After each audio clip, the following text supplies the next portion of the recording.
ನಮಸ್ಕಾರ ಗೆಳೆಯರೆ, Pathshala YouTube channel ಮತ್ತು ರಾಘವೇಂದ್ರ ಇನ್ಸ್ಟಿಟ್ಯೂಟ್ ಆಫ್ ಕಾಂಪಿಟೇಟಿವ್ ಸ್ಟಡೀಸ್ಗೆ ಸ್ವಾಗತ ಸುಸ್ವಾಗತ. ಈ ದಿನ ಜನರಲ್ ಸ್ಟಡೀಸ್ದು ಪಾರ್ಟ್ 2 ನೋಡ್ತಾ ಹೋಗೋಣ. ಜನರಲ್ ಸ್ಟಡೀಸ್ ಸಂಬಂಧಪಟ್ಟಿದ್ದು ಪಾರ್ಟ್ 2 ನೋಡ್ತಾ ಹೋಗೋಣ. ಯಾರೆಲ್ಲ ಚಾನಲ್ ಹೊಸ ಚಾನಲ್ ಇದೆ ಸಬ್ಸ್ಕ್ರಿಪ್ಷನ್ ಆಗಿಲ್ಲ, ದಯವಿಟ್ಟು ಸಬ್ಸ್ಕ್ರೈಬ್ ಆಗ್ರಿ. ಚಾನಲ್ ಸಬ್ಸ್ಕ್ರಿಪ್ಷನ್ ಕಂಪ್ಲೀಟ್ಲಿ ಫ್ರೀ ಇರುತ್ತೆ. ಇದೇ ವಿಡಿಯೋದ ಕೊನೆಯಲ್ಲಿ ಡಿಸ್ಕ್ರಿಪ್ಷನ್ ಬಾಕ್ಸ್ ಅಲ್ಲಿ ವಿಡಿಯೋ ಲಿಂಕ್ ಇರುತ್ತೆ, ಅದು ಕ್ಲಿಕ್ ಮಾಡ್ರಿ. ಡೈರೆಕ್ಟ್ ಆಗಿ ರಾಘವೇಂದ್ರ ಇನ್ಸ್ಟಿಟ್ಯೂಟ್ ಆಫ್ ಕಾಂಪಿಟೇಟಿವ್ ಸ್ಟಡೀಸ್ಗೆ ಅಲ್ಲಿ ಹೋಗುತ್ತೆ. ಅದು ಅಲ್ಲಿ ನಿಮ್ಮ ಒಂದು ಬೆಲ್ ಬಟನ್ ಇರುತ್ತೆ, ಕ್ಲಿಕ್ ಮಾಡ್ಕೊಳ್ಳಿ. ಪ್ರತಿದಿನ ನೋಟಿಫಿಕೇಶನ್ಸು ಬರುತ್ತೆ. ಸೈನ್ಸ್ ಕ್ಲಾಸಸ್ಸು ಶಾರ್ಟ್ಲಿ ಸ್ಟಾರ್ಟ್ ಮಾಡ್ತಾ ಇದೀವಿ. ಸೈನ್ಸ್ ಕ್ಲಾಸಸ್ಸು ತುಂಬಾನೇ ಅದ್ಭುತವಾದಂಥ ಕ್ಲಾಸಸ್ ಬರ್ತವೆ. ಯೂಸ್ ಮಾಡ್ಕೊಳ್ಳಿ, ಫ್ರೀ ಆಗಿರುತ್ತೆ, ಯುಟಿಲೈಸ್ ಮಾಡ್ಕೊಳ್ಳಿ. ಪ್ರತಿದಿನ ಒಂದು ಕೋರ್ ಏರಿಯಾ ಅಪ್ಲೋಡ್ ಮಾಡ್ತೀವಿ. ಪ್ರತಿದಿನ ಒಂದು ಕೋರ್ ಏರಿಯಾ ಅಪ್ಲೋಡ್ ಮಾಡ್ತೀವಿ. ಇದಲ್ಲದೆ ಕ್ಲಾಸಸ್ ನಡೀತಾ ಇದೆ. ಯಾರಿಗಾರು ಇಂಟ್ರೆಸ್ಟ್ ಇದ್ರೆ ಜನರಲ್ ಸ್ಟಡೀಸ್ ಕ್ಲಾಸಸ್ಸು ಅವಶ್ಯಕತೆ ಇದ್ರೆ ಜಾಯ್ನ್ ಆಗ್ರಿ ಅಂತ ಹೇಳ್ತಾ ಕ್ಲಾಸ್ ಒಳಗಡೆ ಎಂಟರ್ ಆಗೋಣ. ನಮ್ದು ಕೋರ್ ಏರಿಯಾ ಮೆಥಡ್ ಮೇಲೆ ಮಾಡ್ತಕ್ಕಂಥದ್ದು. ಕೋರ್ ಏರಿಯಾ ಮೆಥಡ್ ಮೇಲೆ ಯಾರಿಗಾದ್ರೂ ಇಂಟ್ರೆಸ್ಟ್ ಇದ್ರೆ ಜಾಯ್ನ್ ಆಗ್ರಿ, ಅವಶ್ಯಕತೆ ಇದ್ರೆ ಜಾಯ್ನ್ ಆಗ್ರಿ. 75+ ಕ್ವಶನ್ಸ್ ಬಂದೇ ಬರ್ತವೆ, ಅಷ್ಟು ಗ್ಯಾರಂಟಿ ಅಶ್ಯೂರೆನ್ಸ್ ಕೊಡ್ತೀನಿ. ಸೊ ನೋಡ್ತಾ ಹೋಗೋಣ. ಇವತ್ತಿನ ಕ್ಲಾಸ್ನಿಂದ ಇನ್ನು ಸ್ವಲ್ಪ ಚೇಂಜಸ್ ಮಾಡಿದೀವಿ. ಯಾವ ರೀತಿ ಇನ್ನೂ ಇನೋವೇಷನ್ಸ್ ಮಾಡ್ತಾನೆ ಇರ್ತೀವಿ. ಓಲ್ಡ್ ಕ್ವಶನ್ ಪೇಪರ್ಸು ಇಂಟ್ರೊಡ್ಯೂಸ್ ಮಾಡಿದೀವಿ ಇದರಲ್ಲಿ. ಇದೇ ಕ್ಲಾಸಲ್ಲೇ ಓಲ್ಡ್ ಕ್ವಶನ್ ಪ್ರೀವಿಯಸ್ ಇಯರ್ಸ್ ಬರ್ತಾವಲ್ಲ UPSC ಇದು, ಆ ಕ್ವಶನ್ಸ್ನ ಈ ಚಾಪ್ಟರ್ಗೆ ಸಂಬಂಧಪಟ್ಟಂಗೆ ಆ ಕ್ವಶನ್ಸ್ನ ಇಂಟ್ರೊಡ್ಯೂಸ್ ಮಾಡಿದೀವಿ. ಸೊ ಲಾಸ್ಟ್ ಅಲ್ಲಿ ಇದಾವೆ ಅದು. ಆ ಕ್ವಶನ್ಸು ತುಂಬಾ ಇಂಪಾರ್ಟೆಂಟ್ ಕ್ವಶನ್ಸು. KPSC ಕ್ವಶನ್ಸು ಯಾವ ತರ ಇದಾವೆ ಅದೇ ಸ್ಟ್ರಕ್ಚರಲ್ಲೇ ಅದೇ ತರನೇ KPSC ಅವ್ರು ತೆಗೆಯೋದು. ಸೊ ನೋಡಿ, ಫುಲ್ ವಿಡಿಯೋ ನೋಡಿ, ನಿಮ್ಗೆ ಗೊತ್ತಾಗುತ್ತೆ. ಕ್ವಶನ್ ಆನ್ಸರ್ ಸಹ ಇನ್ಕ್ಲೂಡ್ ಮಾಡಿದೀವಿ. ಸೊ ನೋಡ್ತಾ ಹೋಗೋಣ. ಪಾರ್ಟ್ 2 ಇದು. ಆಕ್ಚುಲಿ ಪಾರ್ಟ್ 2 ನಿನ್ನೆದರ continuation part 2. Actually economic reforms ಏನೇನು ಮಾಡ್ದ ಅಲಾವುದ್ದೀನ್ ಖಿಲ್ಜಿ ಏನೇನು ಮಾಡ್ದ ಅಂತ ನೋಡ್ತಾ ಹೋಗೋಣ. ಎಕನಾಮಿಕ್ಸ್ ರಿಫಾರ್ಮ್ಸ್ ದೆಹಲಿ ಸುಲ್ತಾನೇಟ್ಸ್ ಅಲ್ಲಿ ಇದ್ದೀವಿ. ದೆಹಲಿ ಸುಲ್ತಾನೇಟ್ಸ್ ಅಲ್ಲಿ ಖಿಲ್ಜಿ ಡೈನಾಸ್ಟಿ ನಿನ್ನೆ ಕ್ಲಾಸ್ ಆಗಿತ್ತು. ಇದು ಕಂಟಿನ್ಯೂಷನ್ ಪಾರ್ಟ್ 2 ಇದು. ಬೆಲೆ ಮತ್ತು ಮಾರುಕಟ್ಟೆ ನಿಯಂತ್ರಣ ಪದ್ಧತಿ ಬಗ್ಗೆ ನೋಡ್ತಾ ಹೋಗೋಣ. ಬೆಲೆ ಮತ್ತು ಮಾರುಕಟ್ಟೆ ನಿಯಂತ್ರಣ ಪದ್ಧತಿ, ಇದ್ರ ಮೇಲೆ ಅಲಾವುದ್ದೀನ್ ಖಿಲ್ಜಿ ಅಂತ ಬಂದ್ರೆ ಅವನ ದಾಳಿಗಳ ಮೇಲೆ ಕೇಳ್ತಾರೆ, ದಾಳಿಗಳು ಎಲ್ಲೆಲ್ಲಿ ಮಾಡ್ದ ಅಂತ. ಅದು ಬಿಟ್ರೆ ಬೆಲೆ ಮತ್ತು ಮಾರುಕಟ್ಟೆ ನಿಯಂತ್ರಣ ಪದ್ಧತಿ ಮೇಲೆ ಕ್ವಶನ್ ಫೋಕಸ್ ಮಾಡ್ತಾ ಇರ್ತಾರೆ. ತುಂಬಾ ಅದ್ಭುತವಾದಂಥ ರಿಫಾರ್ಮ್ಸ್ ಆಗಿರುತ್ತೆ ಇದು, ಬಹಳ ಅದ್ಭುತವಾದ ರಿಫಾರ್ಮ್ಸ್ ಆಗಿರುತ್ತೆ. ಸೊ ಇದ್ರ ಮೇಲೆ ಕ್ವಶನ್ಸ್ ಡೆಫಿನೆಟ್ ಆಗಿ ಬರೋ ಚಾನ್ಸಸ್ ಇರುತ್ತೆ. ಕಡಿಮೆ ಖರ್ಚಿನಲ್ಲಿ ಬೃಹತ್ ಸೈನ್ಯವನ್ನ ನಿರ್ವಹಿಸಬೇಕು ಅಂತ, ಬಹಳ ಒಂದು 5 ಲಕ್ಷದಷ್ಟು ಸೈನ್ಯ ಇರುತ್ತೆ, ಬೃಹದಾಕಾರದ ಸೈನ್ಯ ಇರುತ್ತೆ. ಅದನ್ನ ಅತ್ಯಂತ ಕಡಿಮೆ ಖರ್ಚಿನಲ್ಲಿ ನಿರ್ವಹಣೆ ಮಾಡಬೇಕು ಅಂತೇಳಿ, ಮತ್ತು ರಾಜ್ಯದಲ್ಲಿ ಹಣದ ಮೌಲ್ಯವನ್ನ ಕುಗ್ಗಿಸಿ ವಸ್ತುಗಳ ಬೆಲೆ ಗಗನಕ್ಕೆ ಏರ್ಬಿಟ್ಟಿರ್ತವೆ. ಸೊ ಆ ಟೈಮ್ನಲ್ಲಿ ಇವನು ಈ ಬೆಲೆ ಮತ್ತು ಮಾರುಕಟ್ಟೆ ನಿಯಂತ್ರಣ ಪದ್ಧತಿನ ಜಾರಿಗೆ ತರ್ತಾನೆ. ಸೊ ಈ ಜಾರಿಗೆ ತಂದ ನಂತರದಲ್ಲೇನೆ ಅಷ್ಟು ಭಯಂಕರವಾದಂಥ ಬೃಹದಾಕಾರದಂಥ ಸೈನ್ಯವನ್ನ ಈಸಿಯಾಗಿ ಮೇಂಟೈನ್ ಮಾಡ್ಲಿಕ್ಕಾಗುತ್ತೆ. ನೋಡ್ತಾ ಹೋಗೋಣ. ಮಾರುಕಟ್ಟೆಗಳ ವರ್ಗೀಕರಣ ಮಾಡ್ಕೋತಾನೆ ಫಸ್ಟ್. ಕೇಂದ್ರೀಯ ದವಸ ಧಾನ್ಯಗಳ ಮಾರುಕಟ್ಟೆ ಅಥವಾ ಮಂಡಿ ಅಂತೇಳಿ ಕರೀತಾ ಇರ್ತಾರೆ ಆಗಿನ ಕಾಲದಲ್ಲಿ, ಮಂಡಿ ಅಂತ. ಸೊ ಇದರಲ್ಲಿ ದವಸ ಧಾನ್ಯಗಳನ್ನ ಮಾರ್ತಾ ಇರ್ತಾರೆ, ಅದರ ಮಾರುಕಟ್ಟೆ ಆಗಿರುತ್ತೆ. ಯಾವ್ಯಾವ ನೋಡ್ತಾ ಹೋಗೋಣ. ಸಾರಾಯಿ ಆದಿಲ್ ಅಂತ ಬರುತ್ತೆ ಫಸ್ಟ್. ಸಾರಾಯಿ ಆದಿಲ್ ಇಲ್ಲಿ ಏನೇನ್ ಮಾಡ್ತಾರಪ್ಪ ಅಂದ್ರೆ ಬಟ್ಟೆ, ಗಿಡಮೂಲಿಕೆಗಳು, ಹಣ್ಣು, ಬೆಣ್ಣೆ, ಸಕ್ಕರೆ, ಸೀಮೆ ಎಣ್ಣೆ ಮಾರುಕಟ್ಟೆ ಆಗಿರುತ್ತೆ. ಇದಿಷ್ಟನ್ನು ಇಲ್ಲಿ ಮಾರಾಟ ಮಾಡ್ತಿರ್ತಾರೆ. ಸಾರಾಯಿ ಆದಿಲ್ ಅಂತ ಹೇಳಿ ಕರೀತಾ ಇರ್ತಾರೆ. ಇನ್ನ ಪ್ರಾಣಿಗಳು ಮತ್ತು ಗುಲಾಮರ ಮಾರುಕಟ್ಟೆನ ಸಪರೇಟ್ ಆಗಿ ಓಪನ್ ಮಾಡಿರ್ತಾರೆ. ಪ್ರಾಣಿಗಳು, ಗುಲಾಮರು, ವೇಶ್ಯೆಯರು ಮತ್ತು ಮನೆಗೆಲಸದವರ ಮಾರುಕಟ್ಟೆ ಆಗಿರುತ್ತೆ ಇದು. ಮುಂದೆ ಸಾಮಾನ್ಯ ಮಾರುಕಟ್ಟೆ ಒಂದಿರುತ್ತೆ. ಇದರಲ್ಲಿ ಇತರ ಎಲ್ಲಾ ಮಾರುಕಟ್ಟೆ ವಸ್ತುಗಳನ್ನು ಇಲ್ಲಿ ಮಾರ್ತಾ ಇರ್ತಾರೆ. ರಾಜಧಾನಿಯಲ್ಲಿ ಮಾತ್ರವಲ್ಲದೆ ವಿವಿಧ ಪ್ರಾಂತ್ಯಗಳ ಪ್ರಮುಖ ನಗರಗಳಲ್ಲೂ ಸಹ ಮಾರಾಟ ಮಾಡ್ತಾ ಇರ್ತಾರೆ. ಇದು ಗೊತ್ತಿರಬೇಕು. ಸಾರಾಯಿ ಆದಿಲ್ ಅಂದ್ರೆ ಏನು ಅಂತ ಹೇಳಿ ಕೇಳ್ತಾ ಇರ್ತಾರೆ. ಬಟ್ಟೆ, ಗಿಡಮೂಲಿಕೆ, ಹಣ್ಣು, ಬೆಣ್ಣೆ ಇವುಗಳನ್ನ ಮಾರಾಟ ಮಾಡ್ತಕ್ಕಂಥ ಕೇಂದ್ರವಾಗಿರುತ್ತೆ. ಮಾರುಕಟ್ಟೆ ನಿಯಂತ್ರಣದ ಮುಖ್ಯಾಂಶಗಳನ್ನ ನೋಡ್ತಾ ಹೋಗೋಣ. ಸಾರಾಯಿ ಆದಿಲ್ಗಳು ಬದೋನ್ ದ್ವಾರದ ಬಳಿ ಇದ್ದಂತ ಅರಮನೆಗೆ ಅತ್ಯಂತ ಸಮೀಪದಲ್ಲಿರ್ತವೆ. ದಿವಾನಿ ರಿಯಾಸತ್ ಅಂತಕ್ಕಂಥ ಒಂದು ಮಾರುಕಟ್ಟೆ ಇಲಾಖೆಯನ್ನು ಸ್ಥಾಪನೆ ಮಾಡಿರ್ತಾರೆ. ಶಹಾನಿ ಮಂಡಿ ಅಂತಕ್ಕಂಥ ಉನ್ನತ ಮಾರುಕಟ್ಟೆ ಅಧಿಕಾರಿಯಾಗಿ ಕಾರ್ಯನಿರ್ವಹಿಸ್ತಾ ಇರ್ತಾನೆ. ಶಹಾನಿ ಮಂಡಿ ಅಂತಕ್ಕಂಥ ಒಂದು ಆಫೀಸರ್ ಆಗಿರ್ತಾನೆ. ದಿವಾನೆ ರಿಯಾಸತ್ಗೆ ಅಧಿಕಾರಿ ಯಾರಾಗಿರ್ತಾನಪ್ಪ ಅಂದ್ರೆ ಶಹಾನೆ ಮಂಡಿ. ದಿವಾನೆ ರಿಯಾಸತ್ ಒಂದು ಏನಪ್ಪಾ ಅಂದ್ರೆ ಇದೊಂದು ಮಾರುಕಟ್ಟೆ ಇಲಾಖೆ ಆಗಿರುತ್ತೆ. ಇನ್ನ ಬರೀದಿ ಮಂಡಿ ಅಂತೇಳಿ ಒಂದು ಓಪನ್ ಮಾಡಿರ್ತಾನೆ. ಇದು ದವಸ ಧಾನ್ಯಗಳ ಗುಣಮಟ್ಟವನ್ನ ವರದಿ ಮಾಡ್ತಕ್ಕಂಥ ಅಧಿಕಾರಿಗಳ ಒಂದು ಒಕ್ಕೂಟವಾಗಿರುತ್ತೆ. ಮುಹ್ನಿಮಾನ ಎಂಬತಕ್ಕಂಥವನು ಅಧಿಕಾರಿಗಳ ಕರ್ತವ್ಯವನ್ನು ನಿರ್ವಹಿಸ್ತಾ ಇರ್ತಾನೆ. ರಹಸ್ಯವಾಗಿ ವರದಿ ಮಾಡ್ತಾ ಇರ್ತಾನೆ. ಗೊತ್ತಿರ್ಬೇಕು ಇವೆಲ್ಲ. ಇದೇ ಚಾಪ್ಟರ್ಗೆ ಸಂಬಂಧಪಟ್ಟಂಗೆ ನಿಮ್ಮ UPSC ಕೇಳಿರ್ತಕ್ಕಂಥ ಕ್ವಶನ್ ಆನ್ಸರ್ಸ್ನ ಲಾಸ್ಟ್ ಅಲ್ಲಿ ಇಂಟ್ರೊಡ್ಯೂಸ್ ಮಾಡಿದೀವಿ. ಅಲ್ಲಿಗೆ ಚಾಪ್ಟರ್ ಪಕ್ಕ ಆಗುತ್ತೆ. ಇನ್ನು ಇದು ಬಿಟ್ರೆ ಇದೇ ಚಾಪ್ಟರ್ ಸಂಬಂಧಪಟ್ಟಂಗೆ ಒಂದು ಈ ನಿಮ್ಮ ಮಲ್ಟಿಪಲ್ ಚಾಯ್ಸ್ ಕ್ವಶನ್ಸ್ ಬರ್ತಾವಲ್ಲ, ಅದನ್ನೊಂದು ಅಟೆಂಡ್ ಮಾಡ್ಕೊಂಡ್ರೆ ಮುಗಿದೋಯ್ತು. ಪರ್ಫೆಕ್ಷನ್ ಬಂದ್ಬಿಡುತ್ತೆ, ತುಂಬ 100% ಪರ್ಫೆಕ್ಷನ್ ಬರುತ್ತೆ. ಇದೇ ತರ ಓದಬೇಕು. ಇನ್ನು ವ್ಯಾಪಾರಿಗಳು ನಿಗದಿಪಡಿಸಿದ ಬೆಲೆಗೆ ನಿಗದಿಪಡಿಸಿದ ಸ್ಥಳದಲ್ಲಿ ಕರಾರು ಒಕ್ಕ ತೂಕದೊಂದಿಗೆ ಸರಕುಗಳನ್ನ ಮಾರಾಟ ಮಾಡಬೇಕಾಗಿರುತ್ತೆ. ತೂಕದಲ್ಲಿ ಏನಾದ್ರು ಮೋಸ ಮಾಡಿದ್ರೆ ಅದರಷ್ಟೇ ಪ್ರಮಾಣದ ಮಾಂಸವನ್ನ ಅವರ ಬಾಡಿಯಿಂದ ಕಟ್ ಮಾಡ್ತಾ ಇದ್ರಂತೆ. ಸೊ ಯಾರು ಮೋಸ ಮಾಡ್ಲಿಕ್ಕೆ ಹೋಗ್ತಿರ್ಲಿಲ್ಲ. ಇನ್ನು ನಿಗದಿಪಡಿಸಿದ ಮಾರುಕಟ್ಟೆಗೆ ಸರಕುಗಳನ್ನ ಸಾಗಿಸೋದಕ್ಕೆ ಸಹಾಯಕವಾಗುವಂತೆ ಸಾರಿಗೆ ಸೌಕರ್ಯವನ್ನು ಕಲ್ಪಿಸಿಕೊಡ್ಲಾಗಿರುತ್ತೆ. ದೆಹಲಿ ಸುತ್ತ ಇದ್ದಂತ ಕಲ್ಸಾ ಅಥವಾ ರಾಜಭೂಮಿ ಅಥವಾ ಸರ್ಕಾರಿ ಭೂಮಿಯಿಂದ ಕಂದಾಯವನ್ನ ಧಾನ್ಯದ ರೂಪದಲ್ಲಿ ವಸೂಲಿ ಮಾಡಿ ಉಗ್ರಾಣದಲ್ಲಿ ಸಂಗ್ರಹಿಸಿ ಕ್ಷಾಮ ಏನಾದ್ರು ಉಂಟಾದ್ರೆ, ಫೆಮೈನ್ಸ್ ಏನಾದ್ರು ಉಂಟಾದ್ರೆ ಬಳಸ್ಕೊಳ್ಳುವ ಮೂಲಕ ಬೆಲೆನ ಕಂಪ್ಲೀಟ್ ಆಗಿ ನಿಯಂತ್ರಣ ಮಾಡ್ತಾ ಇರ್ತಾರೆ, ಬೆಲೆನ ನಿಯಂತ್ರಿಸ್ತಾ ಇರ್ತಾರೆ. ಇನ್ನ ಕಂದಾಯ ಸುಧಾರಣೆ ಬಗ್ಗೆ ನೋಡ್ತಾ ಹೋಗೋಣ. ಕಂದಾಯ ಆಡಳಿತವನ್ನ ನೋಡ್ಕೊಳ್ಳೋದಕ್ಕೆ ದಿವಾನಿ ಮಸ್ತಕ್ರಾಜ್ ಅಂದ್ರೆ ಏನು ಅಂತ ಹೇಳಿ ಕೇಳ್ತಾ ಇರ್ತಾರೆ. ಕಂದಾಯ ಇಲಾಖೆಗೆ ದಿವಾನಿ ಮಸ್ತಕ್ರಾಜ್ ಅಂತ ಹೇಳಿ ಕರೀತಾ ಇರ್ತಾರೆ. ಈ ಇಲಾಖೆಯನ್ನು ಸ್ಥಾಪಿಸಿ ಶರಾಫ್ ಕೈನಿ ಎಂಬತಕ್ಕಂಥ ಅಧಿಕಾರಿನ ನೇಮಿಸ್ತಾನೆ. ಕಂದಾಯ ಇಲಾಖೆ ಅಂತ ತಗೊಂಡ್ರೆ ಅಲಾವುದ್ದೀನ್ ಖಿಲ್ಜಿ ಕಾಲದಲ್ಲಿ ಕಂದಾಯ ಇಲಾಖೆ, ಇದನ್ನ ನೋಡ್ಕೊಳ್ಳೋಕೆ ದಿವಾನಿ ಮಸ್ತಕ್ರಾಜ್ ಎಂಬತಕ್ಕಂಥ ಒಂದು ಇಲಾಖೆನ ಸ್ಥಾಪನೆ ಮಾಡಿರ್ತಾರೆ. ಕಂದಾಯ ಇಲಾಖೆ ದಿವಾನಿ ಮಸ್ತಕ್ರಾಜ್ ಏನು, ಇದೊಂದು ಕಂದಾಯ ಇಲಾಖೆ ಆಗಿರುತ್ತೆ. ಇದರ ಹೆಡ್ ಶರಾಫ್ ಕೈನಿ ಎಂಬ ಅಧಿಕಾರಿ ಇರ್ತಾನೆ. ಇವನಿಗೆ ಸಹಾಯಕರಾಗಿ ಮುಹಸಿಲ್ಸು, ಅಮೀಲ್ಸು, ಮುತಾರಿ ಸರೀಫ್ಸ್ ಎಂಬತಕ್ಕಂಥ ಕಂದಾಯ ಅಧಿಕಾರಿಗಳನ್ನ ನೇಮಿಸ್ತಾನೆ. ಸೊ ಅದ್ಭುತವಾದಂತ ನಿರ್ವಹಣೆ ಆಗಿರುತ್ತೆ. ಅಲ್ಲದೆ ವಂಶಪಾರಂಪರ್ಯ ಹಿಂದೂ ಕಂದಾಯ ಅಧಿಕಾರಿಗಳಾಗಿದ್ದ ಕುತ್ಗಳು, ಚೌಧರಿಗಳು ಮತ್ತು ಮುಕುದಮ್ಗಳು ಸಹ ಅಧಿಕಾರವನ್ನ ಇವ್ರು ಏನ್ ಮಾಡ್ತಾರಪ್ಪ ಅಂದ್ರೆ ಈ ಅಧಿಕಾರವನ್ನು ಕಸ್ಕೋತಾರೆ. ವಂಶಪಾರಂಪರ್ಯವಾಗಿ ಹಿಂದೂ ಕಂದಾಯ ಅಧಿಕಾರಿಗಳು ಇರ್ತಾರೆ. ಇವನಿಗಿನ ಮುಂಚಿತವಾಗಿ ಅದೇ ನಡ್ಕೊಂಡ್ ಬಂದಿರ್ತಾರೆ. ಯಾರ್ಯಾರು ಇರ್ತಾರೆ? ಕುತ್ಗಳು ಅಂತ ಇರ್ತಾರೆ, ಚೌಧರಿಗಳು ಇರ್ತಾರೆ, ಮುಕದ್ದಮ್ಗಳು ಅಂತ ಇರ್ತಾರೆ. ಈ ಹೊಂದಿದ ಅಧಿಕಾರವನ್ನ ಇವರೆಲ್ಲ ಕಸ್ಕೊಬಿಡ್ತಾರೆ. ಯಾರ್ಯಾರು ಕಸ್ಕೊತಾರೆ? ಮುಹಸಿಲ್ಸು, ಅಮೀಲ್ಸು, ಮುತ್ರಾಸಿಫ್ಸ್ಗಳು ನೀಟಾಗಿ ಈ ಅಧಿಕಾರವನ್ನ ಕಸ್ಕೊಬಿಡ್ತು, ಅವ್ರಿಗೆ ಶಿಫ್ಟ್ ಆಗುತ್ತೆ ಅಧಿಕಾರ ಫುಲ್ಲು. ಮುಂದೆ ಈತ ಮಧ್ಯಕಾಲೀನ ಭಾರತದಲ್ಲಿ ಭೂಮಾಪನ ಕೈಗೊಂಡ ಮೊದಲ ದೆಹಲಿ ಸುಲ್ತಾನ ಯಾರು ಅಂತ ಕೇಳ್ತಾ ಇರ್ತಾರೆ. ಮಧ್ಯಕಾಲೀನ ಭಾರತದಲ್ಲಿ ಭೂಮಾಪನ ಕೈಗೊಂಡ ದೆಹಲಿ ಸುಲ್ತಾನ ಯಾರು ಅಂತ ಹೇಳಿ ಕೇಳ್ತಾ ಇರ್ತಾರೆ. ಇವನ ಕಾಲದಲ್ಲಿ 2 ರೀತಿಯಾದಂತಹ ಭೂಮಾಪನಗಳನ್ನ ಉಪಯೋಗಿಸ್ತಾ ಇರ್ತಾರೆ. ಜಬಿತಾ ಮತ್ತು ಬಿಸ್ವಾ ಅಂತ ಯಾವ್ದಾದ್ರು ಜಬಿತಾ ಅಂಡ್ ಬಿಸ್ವಾ ಅಂತ, ಜಬಿತಾ ಮತ್ತು ಬಿಸ್ವಾ ಅಂತೇಳಿ ಎರಡೆರಡು ಇದನ್ನ ಉಪಯೋಗಿಸ್ತಾ ಇರ್ತಾರೆ ಭೂಮಾಪನಗಳನ್ನ. ಈತ ಭೂ ಕಂದಾಯವನ್ನು ನಗದು ರೂಪಕ್ಕೆ ಬದಲಾಗಿ ಧಾನ್ಯದ ರೂಪದಲ್ಲಿ ಸಂಗ್ರಹಣೆ ಮಾಡ್ಲಿಕ್ಕೆ ಪ್ರಾರಂಭಿಸ್ತಾನೆ. ನಗದು ಅಂದ್ರೆ ಕ್ಯಾಶ್ ನ ಬೇಡ ಅಂತ ಹೇಳ್ತಾನೆ, ಧಾನ್ಯದ ರೂಪದಲ್ಲಿ ಸಂಗ್ರಹಣ ಪ್ರಾರಂಭಿಸ್ತಾನೆ. ಈತ ಕರಜ್, ಜಜಿಯಾ ಎಂಬ ತೆರಿಗೆಗಳನ್ನ ವಿಧಿಸ್ತಾ ಇರ್ತಾನೆ. ಯಾವ್ಯಾವು? ಕರಜ್ ಅಂತಕ್ಕಂಥದ್ದೊಂದು ಮತ್ತು ಜಜಿಯಾ ಎಂಬತಕ್ಕಂಥ 2 ತೆರಿಗೆಗಳನ್ನ ವಿಧಿಸ್ತಾ ಇರ್ತಾನೆ. ಅಲಾವುದ್ದೀನ್ ಖಿಲ್ಜಿಯಾ 2 ರೀತಿಯ ಹೊಸ ತೆರಿಗೆಗಳನ್ನ ವಿಧಿಸ್ತಾನೆ. ಇವೆರಡು, ಈ ಗರ್ ಮತ್ತು ಚರೈ ಅಂತಕ್ಕಂಥವನು ವಿಧಿಸ್ತಾನೆ. ಗರ್ ಅಂದ್ರೆ ಅದನ್ನ ಮನೆಗಂದಾಯ, ಮನೆಗೆ ಟ್ಯಾಕ್ಸ್ ಹಾಕ್ತಾರಲ್ಲ ಅದನ್ನ ಗರ್ ಅಂತ ಹೇಳಿ ಕರೀತಾ ಇರ್ತಾರೆ ಆಗಿನ ಕಾಲದಲ್ಲಿ. ಚರೈ ಅಂತಕ್ಕಂಥದ್ದು ಹುಲ್ಲುಗಾವಲು ತೆರಿಗೆ ಆಗಿರುತ್ತೆ. ಏನಾಗಿರುತ್ತೆ? ಹುಲ್ಲುಗಾವಲಿನ ತೆರಿಗೆ ಆಗಿರುತ್ತೆ. ಇನ್ನ ಜಜಿಯಾ ಅಂತಕ್ಕಂಥದ್ದು ಹಿಂದೂಗಳ ಮೇಲೆ ವಿಧಿಸ್ತಕ್ಕಂಥ ತಲೆಗಂದಾಯವಾಗುತ್ತೆ. ಜಜಿಯಾ ಅಂದ್ರೆ ಏನಪ್ಪಾ ಅಂದ್ರೆ ಹಿಂದೂಗಳ ಮೇಲೆ ವಿಧಿಸ್ತಾ ಇರ್ತಕ್ಕಂಥ ತಲೆಗಂದಾಯವನ್ನ ಜಜಿಯಾ ಅಂತ ಹೇಳಿ ಕರೀತಾ ಇರ್ತಾರೆ. ತೀರಾ ಇಂಪಾರ್ಟೆಂಟ್, ಈ ವರ್ಡ್ಸ್ ತುಂಬಾ ಇಂಪಾರ್ಟೆಂಟ್, ಕೇಳ್ತಾ ಇರ್ತಾರೆ. ಇನ್ನ ಕಲೆ ಮತ್ತು ವಾಸ್ತುಶಿಲ್ಪ ನೋಡ್ತಾ ಹೋಗೋದಾದ್ರೆ ಈತ ದೆಹಲಿಯ ಜನತೆಗೆ ಮಂಗೋಲರಿಂದ ರಕ್ಷಣೆ ಒದಗಿಸ್ಬೇಕು ಅಂತೇಳಿ ತೀರ್ಮಾನ ಮಾಡಿದ ನಂತರ ಸಿರಿ ಫೋರ್ಟ್ ನ ನಿರ್ಮಿಸ್ತಾನೆ. ಸಿರಿ ಕೋಟೆಯನ್ನ ನಿರ್ಮಿಸ್ತವನು ಯಾರು ಅಂತ ಕೇಳ್ತಾ ಇರ್ತಾರೆ? ಅಲಾವುದ್ದೀನ್ ಖಿಲ್ಜಿ. ಇದು ದೆಹಲಿಯ 7 ನಗರಗಳಲ್ಲಿ 2ನೇ ನಗರವಾಗಿರುತ್ತೆ. ದೆಹಲಿಯ 7 ನಗರಗಳಲ್ಲಿ ಇದು 2ನೇ ಪ್ರಮುಖವಾದಂತ ನಗರವಾಗಿರುತ್ತೆ. ಈತ ಸಿರಿ ನಗರದಲ್ಲಿ 1000 ಕಂಬಗಳ ಅಜಾರ್ ಸಿತೂನ್ ಎಂಬತಕ್ಕಂಥ ಅರಮನೆಯನ್ನ ನಿರ್ಮಾಣ ಮಾಡ್ತಾನೆ. ಅಜಾರ್ ಸಿತೂನ್ ಅರಮನೆಯನ್ನ ನಿರ್ಮಾಣ ಮಾಡಿದವರು ಯಾರು ಅಂತ ಕೇಳಿದರೆ ಅಲಾವುದ್ದೀನ್ ಖಿಲ್ಜಿ.